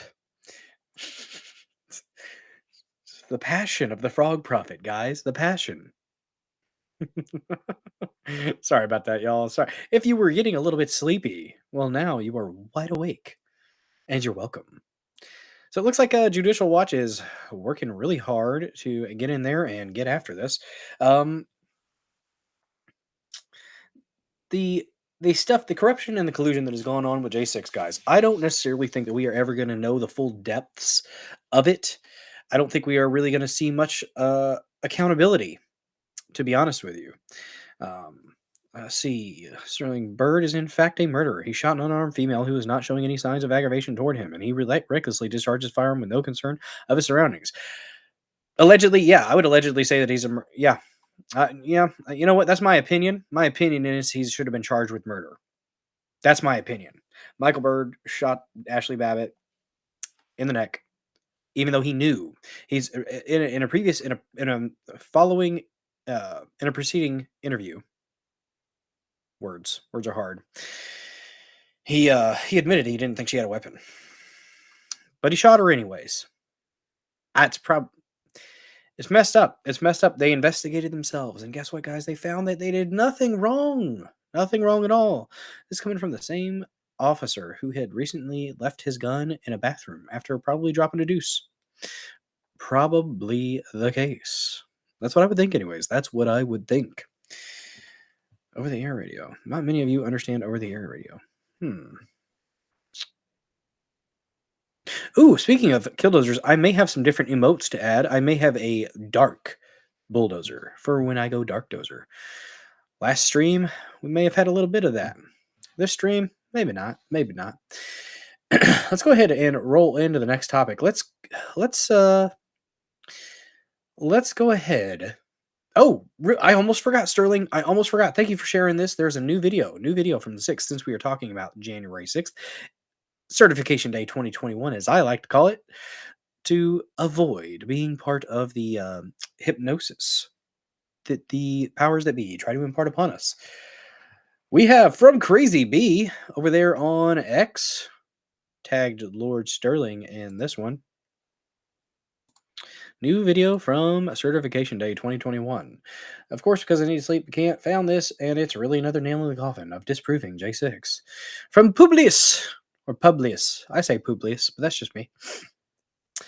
New video. DC Commander Glover instructs officers to throw stinger grenades into the January 6th crowd, unprovoked and without issuing any prior warnings. This is why Trump should pardon and drop charges and free every single MAGA J6 political prisoner.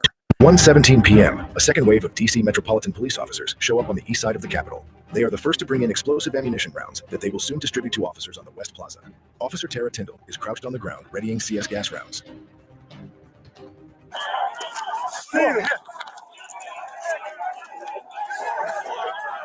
On-scene Commander Officer Robert Glover gives the first audible authorization to deploy explosives into the crowd. Sting ball deployed! Sting ball deployed! Sting ball deployed! Sting ball deployed!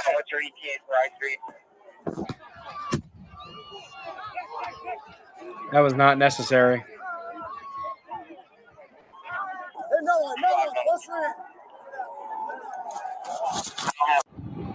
Yeah, the dude sitting there with a bottle of fucking water looked really fucking confused, didn't he? He looked really, really concerned about the crowd, didn't he, guys? Didn't he, guys?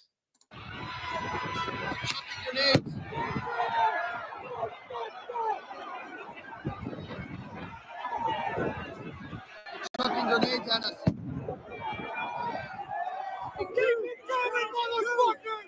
At 1:32 p.m., an officer laments that chucking grenades into the crowd is just going to make things worse. It's just going to make it worse. Hey, stop. Hold on. Moments later, the same officer seems to have changed his mind and is actively searching for munitions to discharge in the crowd. I'm coming out with smoke. That's a burner, by the way. Sting ball. Sting ball.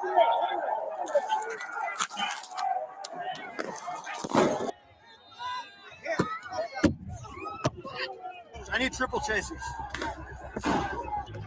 After not receiving approval to use the triple chaser, Officer Thau appears to be reprimanded by another officer for his use of smoke moments earlier. I got a triple chaser on hold. Yeah. I know, but this is triple chaser. I know, but this splits it. I mean, we got better triple chasers. I know.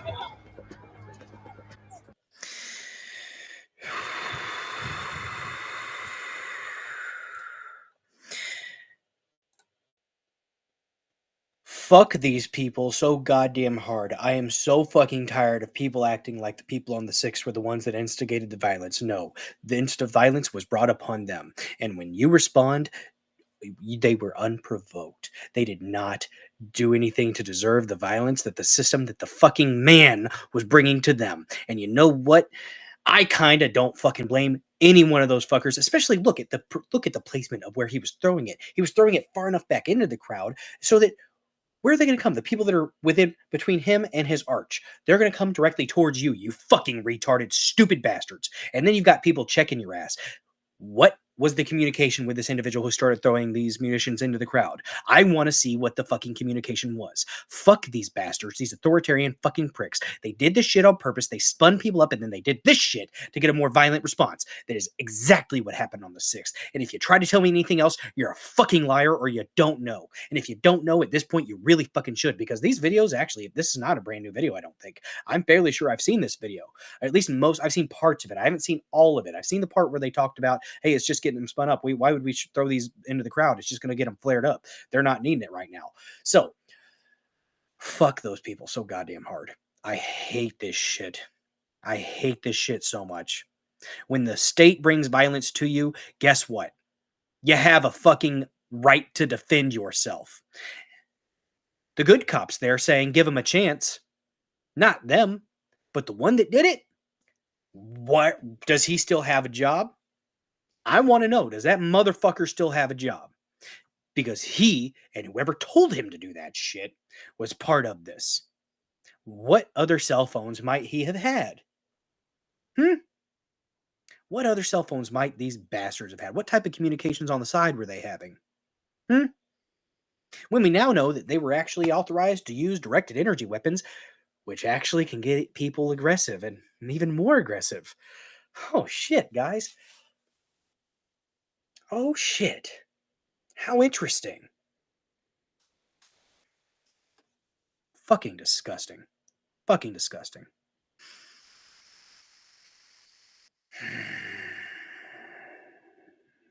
This is one of the worst demonstrations of the government. I mean, besides, Waco and, like Ruby Ridge. And I mean, they did kill people. They killed Ashley Babbitt, Roseanne Boylan. They killed them. And they wanted to kill more.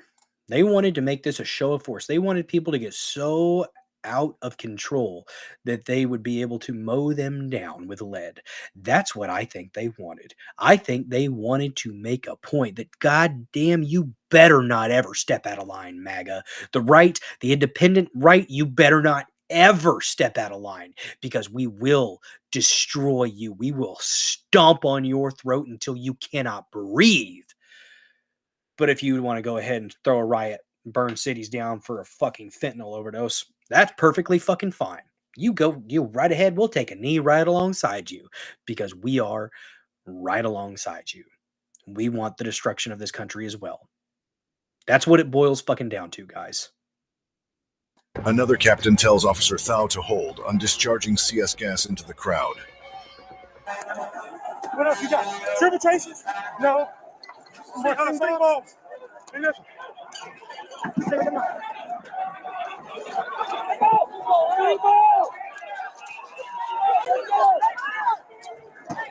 8923 up here. Get 43 on the north side of I-3. Very large crowd coming down I-3. 51, I need you here, please. Bring him up, bring him up. 51, one shot, bring him up. 150, go more string balls with the foot.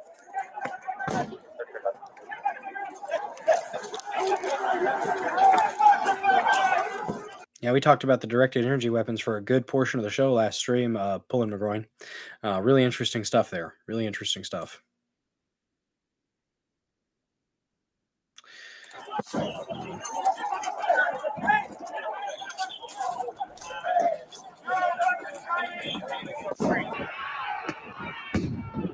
Oof. It sped up a bit.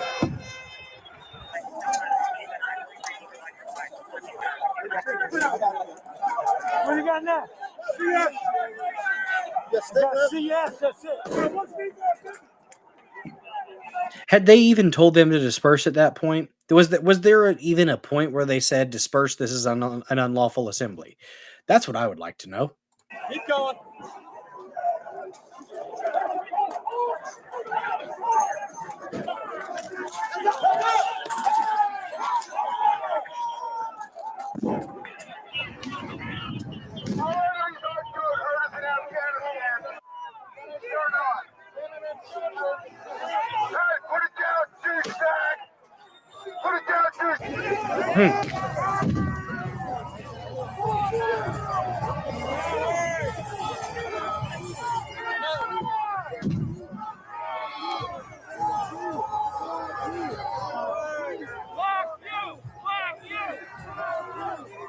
They're shooting into their own people.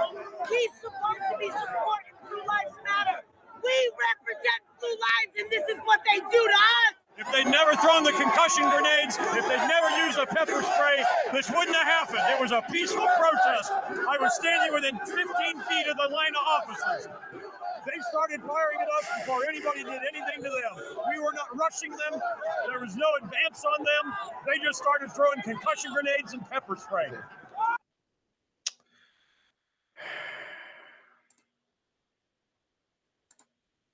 That sucks. Relevant. Thanks for the share. Thanks for the share. If it all comes out, I hope it does at some point. I really do. If it all comes out, it'd be great for somebody to be held accountable. That would be really, really nice. It would be really nice if somebody would be held accountable for this. I don't have high hopes for it, though. I really don't. I don't know, man. I don't know. Crazy stuff. Crazy stuff. Okay, we are at. Let me look and see how long this interview is with Tucker Carlson and Sakir Balahi's mom. So I don't know if we're gonna. We might be able. Well, yeah, we'll be able to watch the whole thing. We'll be able to watch the whole thing. Probably. Therapy Range entered the live chat. Thank you so much for joining, Paul. Good to see you, bud. Guys, if you haven't followed Therapy Range, check him out. Great stuff. He does the pew-pews and the boom-booms. Also talks on Sundays. Good chats. Had a really good conversation a couple weekends ago. Or a few. I don't know. Time has flown by and I've slept since then. Good stuff, though. Good stuff. Give him a follow. Thanks for joining this episode of the Dozer Den. Guys, if you weren't aware yet, guess what? We are streaming Mondays, Thursdays, and Saturdays at 9:30 p.m. Central. The Saturday stream is going to be a little bit more laid back, a little bit of a Dozer Den decompress with the Dozer Den DJ Hour, where we will take your requests for music videos and just kind of chill. Have a chill stream, talk amongst ourselves. There will be a news story or two. We're not going to do 3. Last time I did my typical routine and ended up going for almost 5 whole hours. Probably don't need to do that if I actually want to make it to church this next Sunday. So we're going to wrap it up a little bit earlier this next time, but we are still going to have ourselves a grand old time. Let's check this out. Oh my goodness. New followers over there on X. Heck yeah. Follow me on X at BillDozer74__. You could probably just search Dozer74. It's a thing. It's a thing. We are close getting up on we're inching ever closer to 3,200 followers, guys. Spectre.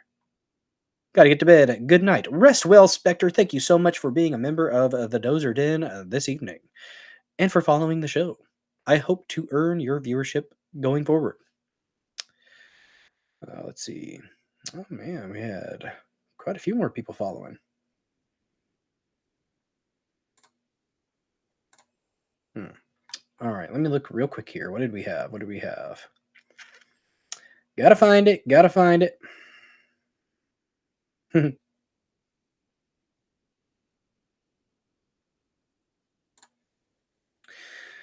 Un momento. Here we go. I found it. Oh my gosh, this one actually got so it's about an hour. It's an hour interview, and it'll put us at 2 hours and 48. I think that's fine. Hopefully, Lady Dozer is not too bothered. Should be all right. Foundation Church Sunday service on Rumble. 10 a.m. Eastern. Interesting. Just lurking in the background, making a cheek rest while you talk. Well, good. Hopefully my sultry, soothing voice helps you get things moving. Therapy Range. It's an inside joke. We're talking about bowel movements. Followed on X. Thank you, Pullin McGroin. Genek909. Thank you so much for joining the stream. We are only an hour and 49 minutes in, but we are about to start the interview between... I am really destroying this guy's name, and I'm sorry because he's dead now. Sakir Balahi. His mother was interviewed by Tucker Carlson. It is an hour and 5 minutes. It is worth watching. Guys, Sakir Balahi was the OpenAI whistleblower. He had information about the dangers and ethical dilemmas from OpenAI, which is ChatGPT, from what I understand. and I've got an article on it, but I don't think we really need to have the article right now. We might if we have some questions after the interview. I might put this in 1.5 or 1.25 probably, just to make it go a little bit quicker.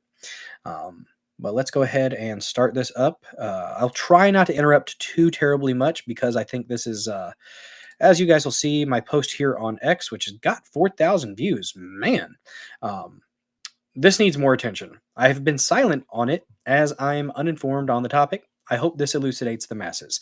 And it surely did elucidate me. And I did a little bit more reading into it as well. So, therapy range, it's an outside joke. Very nice. Very nice. All right. Let's go ahead. Not the whole interview. We'll play a decent portion of it. Let's see, though. If it starts getting kind of, there's the first 10 minutes. If it starts, the first 10 minutes from what I remember is a little bit slow, but we'll see how it goes. We'll see how it goes here. I am going to put it at 1.25 so that we make sure I got that right. All right, we're good to go. So my son, I owe this to him. Well, this is a remarkable story. So we were connected by someone we both know. I had followed this casually in the media. I didn't know what to make of it. Your son died in November. You commissioned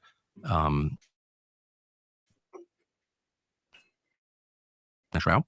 I have it right here, accompanied by photographs that you took. And I don't think any honest person looking at this would conclude this was a suicide. There's an awful lot of evidence that it was, and I was actually shocked by it. So I want to get into the details of what may have happened, but I'd like to start, if you don't mind, by hearing about your son. Who was he? How old was he? What did he do? What was he like? Sure. Suchi was a prodigy. From birth, we knew. Okay, so we are going to skip this first part because she's just talking about her son. A mother talking about her son that's dead. It's very nice. It's very wholesome, but we are going to go ahead and skip through that. He was gifted. He took up a job in Quora software. This is copyright violation. And when he started, after reinstatement of Sam Altman in 2023 November 21st was the day he got reinstated. I know it so well because it was Suchi's birthday that day. He got reinstated, and after that, Suchi started thinking about the copyright violation, and he did discuss with me it's very unethical and he feels awful about it. And I said, yes, it's unethical. I agree with you. What's unethical is using copyrighted material owned by other people for your business, which... Yeah, artists' work will be lost. Their means of living will be impacted. Yes. And also, he did a research and he published like how the Stack Overflow and then few other like maybe Quora, few other websites, their traffic is reducing. And he also made a publication in which he explains that the answer given by ChatGPT versus the answer given by Stack Overflow, how unscientific and inaccurate the answer is. Interesting. Yeah. When did he leave OpenAI? He left in August. Of 2024? Yes. Third week of August.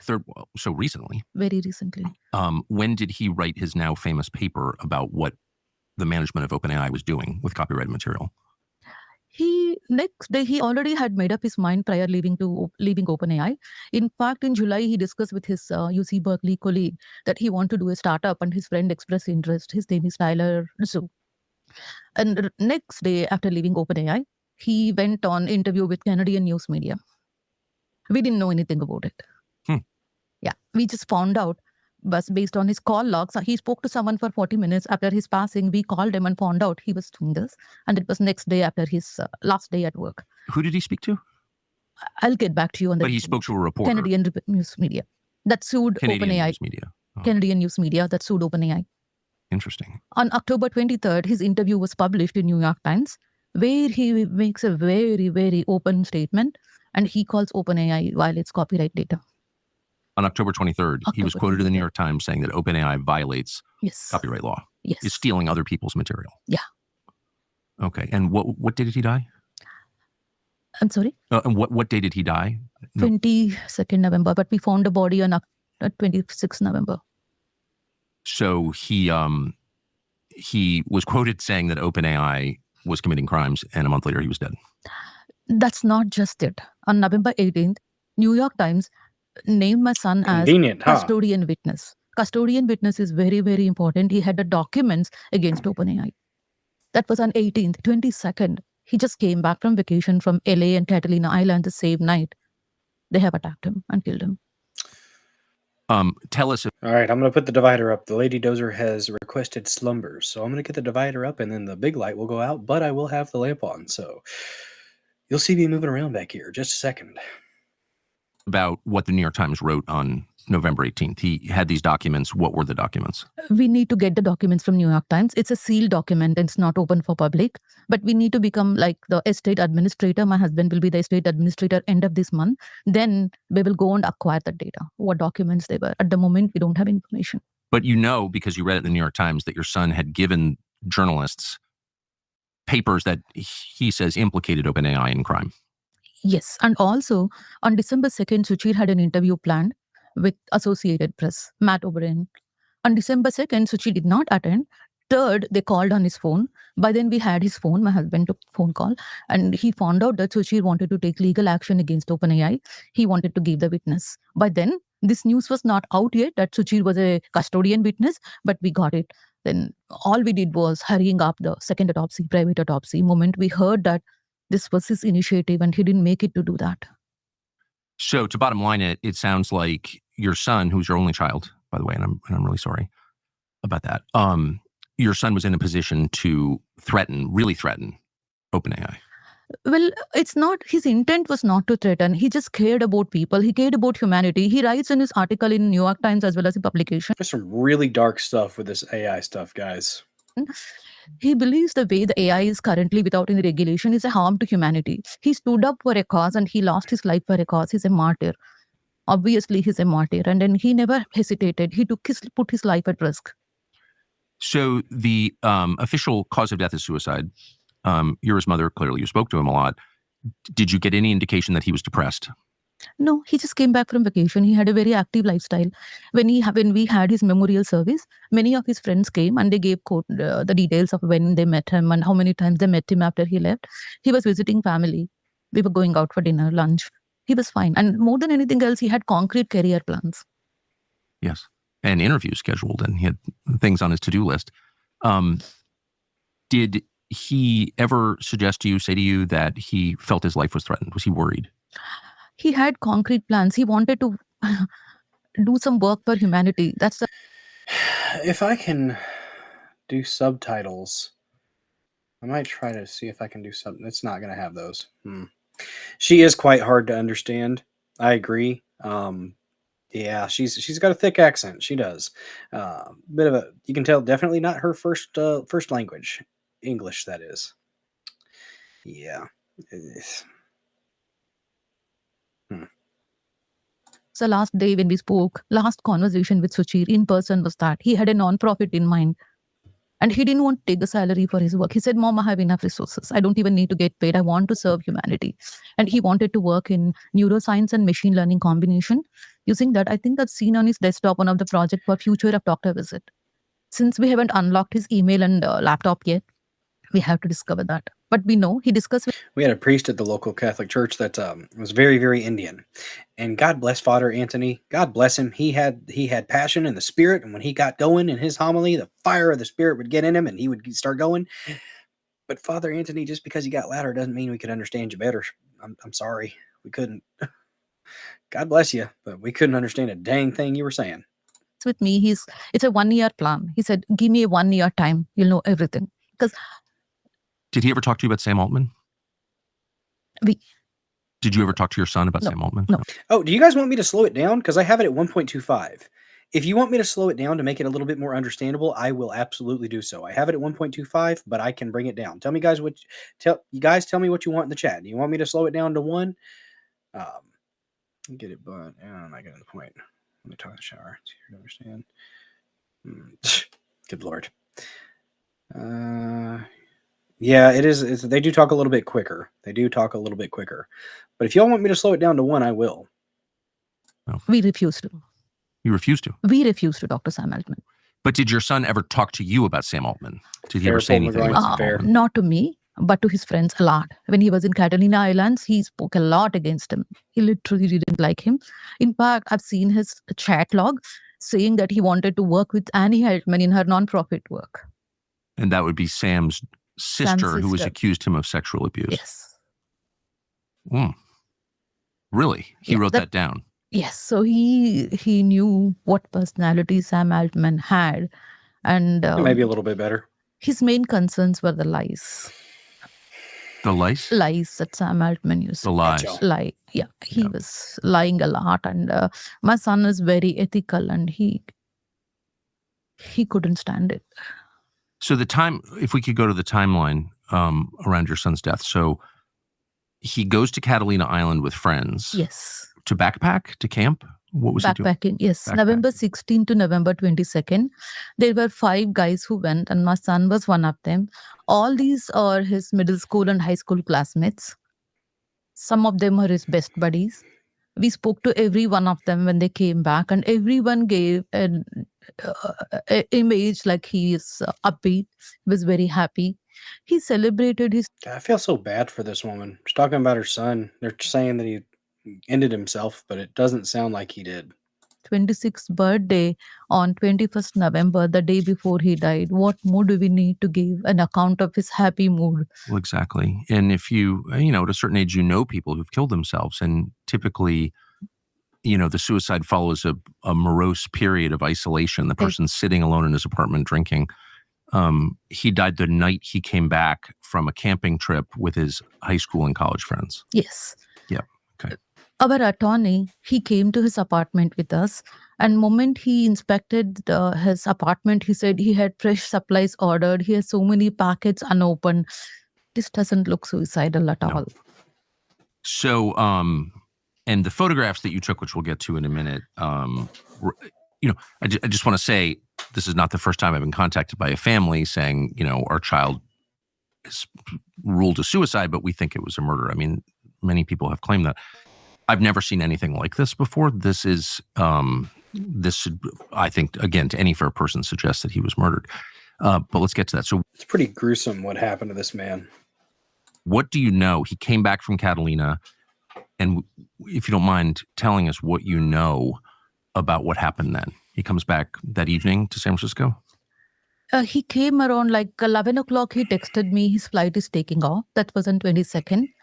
And then 4:54, he texted saying that it's pouring in San Francisco. And when he got off Uber, leasing off his manager, he has apparently seen Suchir coming off with big suitcase and other things. And then Suchir said, yes, I'm... Janak, when they get into the specifics of the scene, you're going to be pretty convinced. coming back from LA. That's somewhere between 1 to 2 p.m. that day. And then he spoke to dad at 7:15 p.m. He was very happy. And Balaji said, shall we go to CES in Las Vegas in January? Because it was raining here, dad brought up the concept that, weather will be great in January. And Suchir said yes. And dad gave him a birthday gift. Gave him a birthday gift. Birthday gift, because 21st was his birthday. He said he'll send him cash, just a token of love. And Suchir accepted it. And that's the night he died. That day he died. So his last conversation with his father was what time, roughly? That's the last conversation. That was the last conversation. I called the next day, 12:15 p.m. Phone rang once, and it went to voicemail. When did you learn that your son was dead?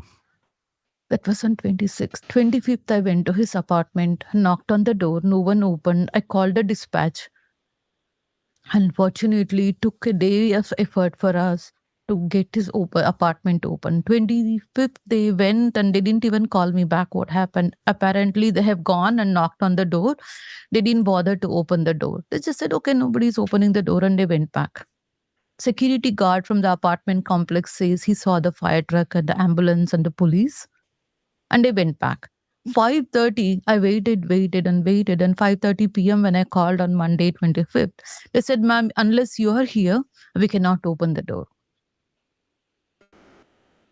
Next morning, unions... Really quick, just want to go ahead and shout out everybody who has taken a moment to watch this stream. We're up already over close to 1,400 people that have watched the stream so far. Thank you so much for watching, and I hope to continue to earn your viewership and Really, really liking what I'm seeing here. Seems like we're getting a pretty decent community here on Rumble and X as well. Thank you guys so much for your support. Nobody ever has to donate monetarily to the Dozer Den, but to those that do, thank you so much for that. To those who are here just hanging out, that is absolutely amazing as well. Share the stream with your friends, your family, your ex-girlfriends, or boyfriends, or Z's or Zims. Why not? Why not? Appreciate you guys. Sincerely. I went to Union City Police Station, that's where we live, and filed a missing person complaint. I waited for 1.5 hours, but both the parents, me and my husband, we started calling all the hospitals in San Francisco area to see if he may have had an accident, why he's not responding to us, what happened to him. Moment we found that he was not in any of the hospitals, we took a deep breath, okay, he's safe. But when we went to his apartment, 1 o'clock, I went to San Francisco, and the dispatch came at 1:09. Until 4 o'clock, we were not told anything. And then you got a call from the city? No, that is not how it went. 1:09, two This is why Trump came, has the foil hat and now, they guys. went with the This stuff leasing right office here. leasing manager, and I'm Bobble waiting Trump. outside. They didn't allow me inside the premises. I'm waiting outside the complex. C-Dubs, thank you so very freaking much for another gifted subscription. My goodness gracious. Who was the lucky winner? Who was it? Looks like Pulled McGroin. Look at you. You got yourself a gifted subscription. Guys, if you have just received a gifted sub, it probably isn't showing that you have access to all of those amazing emotes in the subscriber only section of the emote library. But if you refresh and then come right back, you will have access to the plethora of particularly interesting emotes. Have fun, guys. Have fun. I do it for you, the people. Then 113 they What's up, have seen, Castro? apparently. That's what the report says. They've seen the body. Within 5-10 minutes, they came out. And they told me, no, we didn't enter. We're waiting for 2 more officers. We have a security protocol. We cannot go inside. Around 2 o'clock, 2 more officers came. But they knew your son was dead and they lied to you? They didn't tell at that moment. 2 o'clock, they have a protocol. I don't blame them. 2 o'clock, 2 officers came. They went inside. 20 minutes, they came back and said, we're waiting for 2 more officers. We have security protocol. We can't go inside. And they said at 2 o'clock, they said, ma'am, you can go back home. We'll inform you in 5 to 6 hours. I said, I'm not going anywhere. They told me it's going to take some time for the next 2 officers to come. I said, let it be. Please give me the phone number. I'll contact them and find out if there's any way we can expedite it. My son's safety is in question. I cannot wait any longer. Absolute Chad move. You see, And then at 3:20, I saw a big white van coming, and my heart sank. Seriously. So they knew as they were speaking to you that your son was dead, but didn't tell you? They didn't tell. That's disgusting. That's inhuman. Sorry. It is. It is. And you know what? They're asking me to go home. And how I knew my son was dead is looking at the white van. At that moment, I knew ambulance didn't come. And instead of, even then I was optimistic, okay, maybe ambulance wasn't available. They sent another van. And when I just saw a stretcher that came out, I went and spoke to the officers who are the medical examiners. They said, we have a dead person in the apartment. That's how I came to know. When we first did a deal with Black Rifle Coffee, Evan, the CEO, sent us like a case of coffee with our items off your grocery shelf in your town. We drink apartment complex, not that it's cheap or something. They have 4 or 5 units, 4 or 5 buildings, I mean to say. Did the officers at the scene give you any indication of how they thought your son died? At 4 o'clock, they came to the leasing office, and then medical examiner said he shot himself. He killed himself. It's a suicide. At that moment, I raised to them, look, my son went into New York Times. He's a whistleblower. And his death doesn't... Wait, is the stream frozen for anybody else besides Trish? Okay, we're good. We're good. Look suicide to me. They just didn't want to listen. He bought a gun. It belongs to him. Nobody went into the complex. Nobody came out. He was all by himself. There's a reason I skipped Castro. And how long it took, can you believe it? 40 minutes to investigate. 40 minutes to determine the date, cause of death. And at 4 o'clock, they give me the keys for the apartment and they say you can collect the body tomorrow. Like right from that moment, I see foul play. Proper formalities were not followed. And the next day, they released the body within 24 hours without doing the complete autopsy. They removed the bullet. They did a CT scan. Just returned the body to us. Then we just checked with the funeral home and we with Black Rifle. I mean, he said Hafer said some stupid stuff in an interview. Some of it may have been taken out of context, but some of it was him just being just not liking Trump supporters in general. Yeah, they definitely. And Kyle says that they didn't, and Kyle says he still talks to him. So I mean, I guess we got to give, Kyle's a nice kid though. He's a nice kid, but they definitely did. There was some really messed up stuff that was going on with that. It was a bunch of drama. I mean, if you want to look into it, you can. Discuss with them. I never used their products anyways, so it is what it is. And then they also said, looks like, doesn't seem normal. There's something very unusual here. You should do a second private autopsy. That's the funeral home suggested that. Yes. And even we were thinking. Both of us were also thinking. Funeral home also suggested. We were shattered, obviously, right? We were completely shattered. We just didn't know what's going on. And seeing our son like that, and they said, like, his eyes are gone with the gun wound. Don't see his face. We couldn't see him. But the fact that the funeral home, which, of course, sees dead bodies every day, said to you, this doesn't look right, doesn't look like a suicide, we recommend that you get a second autopsy, a real autopsy. That's amazing. Actually, the way they didn't look at the body, they didn't look at any evidence, but the way the information was given to us and the way the procedures and policies need to be followed and norms were not followed according to them. Before they received the body itself, they said this doesn't look normal. And we addressed the concern that it could be some foul play here. And we knew from the very moment we heard the news, we know it's not suicide. Next day, in the death news, and I'm shattered, but calling police, calling medical examiner, coroner's office, homicide unit. We've done everything we can. So tell me what you know about what's been proven from the CCTV, from the surveillance footage about your son's last moments. Is there any evidence anyone came in or out of the apartment? No. Actually, even when our attorney concluded it's a suicide, even at that moment, I mentioned to the attorney, look, there are 3 entrances to this building. One of them is gated. It has CCTV. Other 2 entrances don't have CCTV.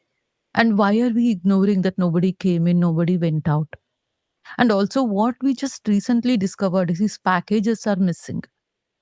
His roommate, or no, his neighbor in the apartment complex, he mentioned that they have a shade package room. They have a shade bin or basket or something. He's seen Suchi's packet until December. Real quick, Therapy Range, thank you so much for the love over there on Truth Social. Follow me on Truth Social at Billdozer74. Try to post over there from time to time and not just my show links, but I am a little bit more addicted to X, I will say that. But I try to spread it out a little bit. I got on Gab a little bit and did some sharing over there of some stuff. There's some really cool, like just nature stuff that I follow on Gab too. So, and if you don't like some people on Gab because they say certain things, guess what? You can always block them because there are going to be some people on there that you don't like. It's whatever. December 31st. He reached out to me through Twitter on the X platform. When I tweeted, he found out I'm Suchu's mom and he said, have you picked up Suchu's packages? I don't see that after January 1st. Those packages are missing. When we talked to that neighbor, he said like it's very common that packages get lost. In September, they received a notification that if you see so-and-so man, then let us know. And that tells us a lot about the security. And, like there's a compromise of key, there's a compromise of entrance. All of these need to be investigated, obviously, when there is a murder. So let's get to the reason that I am anxious to do this interview, which is this report that you commissioned, Dr. Dinesh Rao, and it contains his analysis of the condition of your son's body based on an autopsy, I believe, and it critically contains 7 crime scene photographs that you took in your son's apartment. Is that correct? That's right. There are 7 evidences that were very critical, which has not been picked up by the authorities. Within 40 minutes, they concluded they haven't even picked up critical things like a bag with blood that has my son's saliva in it. They haven't picked that up. And how could they miss hairs falling all over from the wig? Right. So that's what I want to get to. So the 2 things that jump out to me, the first thing that jumps out, and it's very obvious from the photographs that you took, is that there's blood all over the apartment. So the official explanation is that your son shot him, and I'm sorry I know this is hard, but I think it's important to go through this. The official explanation is your son shot himself once in the head, and the bullet entered the brainstem and extinguished life immediately. Can I say something there? Yes. It didn't touch his brainstem at all. Oh. It didn't even touch his brain, and the angle is downwards. Yes. Well, I'm saying the official explanation is he shot himself once in the head, he died. Yes. But these photographs show that that's not at all what happened, because there's blood all over the apartment. There's blood on the door, on the floor, in the bathroom. There's blood everywhere. So that right there, just employing common sense, tells you that Yeah, usually if it would have been a self-inflicted gunshot wound and it was right there, in that one spot, there wouldn't be a bunch of evidence spread about. The person from whom that blood came, your son, presumably, did not have a fatal brain injury. God damn it. Tucker freaking copyright claimed my YouTube. Okay, then.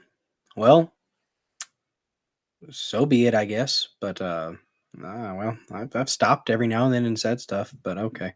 Jury, at least when he was bleeding. I mean, something was going on in the apartment, Yes. right? The second thing that jumps out is that there is a tuft of hair that's not hair. It's from a wig. It's from a wig. And there's a clip scene.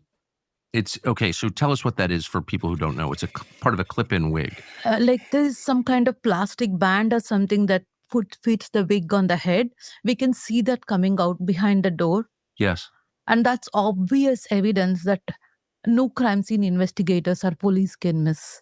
They just ignored everything that showed murder, and they picked up everything that showed a cover-up suicide. But how could they ignore? So your son did not, I mean, he was a 26-year-old man with short hair from pictures. He's not wearing a wig, correct? No, he is not. Right. And these hairs are not his. This investigator's analysis looked at the hair from the autopsy pictures that might. So if it was like clip-in wig stuff, then why don't they look at the clip and get the DNA from the clip to see who was wearing the wig or wearing the extensions or whatever it was, right? His son's hair, and this is not his hair. And the portion of the wig, the clip-in wig, has blood on it. Yes. Okay. So as a non-forensic investigator myself, I look at that and I'm saying where did this come from? And there's blood all over the apartment. Right there, I would say this is, maybe it's a suicide, but you're gonna have to tell me how, because that, what is that? It's not a suicide. It's a homicide, obviously. We have enough reasons to believe that. One is coming from the private autopsy. It's not a suicidal angle at all. So you said that, and let me let you explain. It's not a suicidal angle. So you had the crime scene. Your son's body was taken away. It was evaluated in some way by the authorities. They say this is a suicide. And guys, go give Tucker a click to show your support for what he's doing over there as well. But yeah, I didn't know that I would get a copyright strike or copyright claim on YouTube for this. But oh well, I've tried to do a little bit of commentary here and there. That's a lovely table, by the way. Sad story though. You have a real autopsy done by Professor Rao, and he says, "What about the bullet angle?" Will you explain that? The autopsy was done by Dr. Joseph Cohen. Okay. And he says 2 things. One of them is the bullet angle is going downward, about 30 to 45 degrees downward. It's been shot here. It's missed the brain. Second thing is there's a head injury on the left side of the head. In fact, I spoke to medical examiner's office, executive director. I told him there's a head injury. There's sign of struggle in the bathroom. He just declared that I'm the decision-making authority of state of California. I decide the cause of death. And when I brought up we'll have federal investigation. That's not sus at all, right? There was a momentary setback in his voice on the phone, but still they're holding on to suicide. So Dr. Cohen's autopsy, and this is grisly, I'm sorry, but proves that the bullet was fired at what angle? Yeah, it's downward angle that someone cannot shoot themselves. Right. So in other words, if this were a suicide, your son would have had to have held the gun to his forehead coming from down. the top. He was made to sit. If you look at the same thing, like so the victim was sitting down. He was made to sit. Someone standing, he shot him down. In fact, like Balaji and I, my husband and I are going to create a virtual reality. Once we get all the evidence, we'll create a virtual reality video and present it to court what exactly happened to him at that moment. You also said, if I heard you correctly, that he had another head injury not caused by a bullet. Yes. Can you tell us about that? Actually, it appeared to us that from his fallen toothpick and blood in the sink and all that, it appeared around 10-ish because 10:10 is his last browser history on the desktop. He was brushing his teeth before going to bed. He was attacked from behind on the head. That's why this fallen dustbin, this fallen toothpick, and his earbud has fallen in 2 different directions because of the head impact. And we believe after that he was either electrocuted or he was, he was paralyzed from the head injury. And then they just held him up, made him sit and shot him. But also we know that we're waiting for further report, but that may not be the cause of death. The gunshot wound is not the cause of death. And probably they might have suffocated him. We don't have any details of that cruelty, but we're waiting for further reports from CT scan. Why do you believe the gunshot was not the cause of death? Because it's not touched the brain. It only makes him unconscious. So the autopsy showed that the bullet did not touch his brain. Yes, and also since I called the apartment on 23rd at 12:15 p.m., it rang once and it went to voicemail. That makes me believe the killers were still there in the apartment. Again, we need to verify all that. We can do something called geofencing. Through that, we can figure out who was there. We were pretty dang lighthearted for a good portion of the show. We'll get back around to it, but this is important. I feel like this is a good thing to get out there in the open. People need to be aware of what's going on with OpenAI and Sam Altman, or I don't know if he's involved or not, but this is definitely interesting. It's worth paying attention to, and if I understand if it's not your jam, I do. But we'll brighten it up with some stuff after this. I've got some of the just a couple clips of Pete Hegseth making Elizabeth Warren look like and yet another case of a white man dominating a Native American in Elizabeth Warren. Who was visiting that complex and all that information. That's exactly why we need thorough investigation. You certainly do.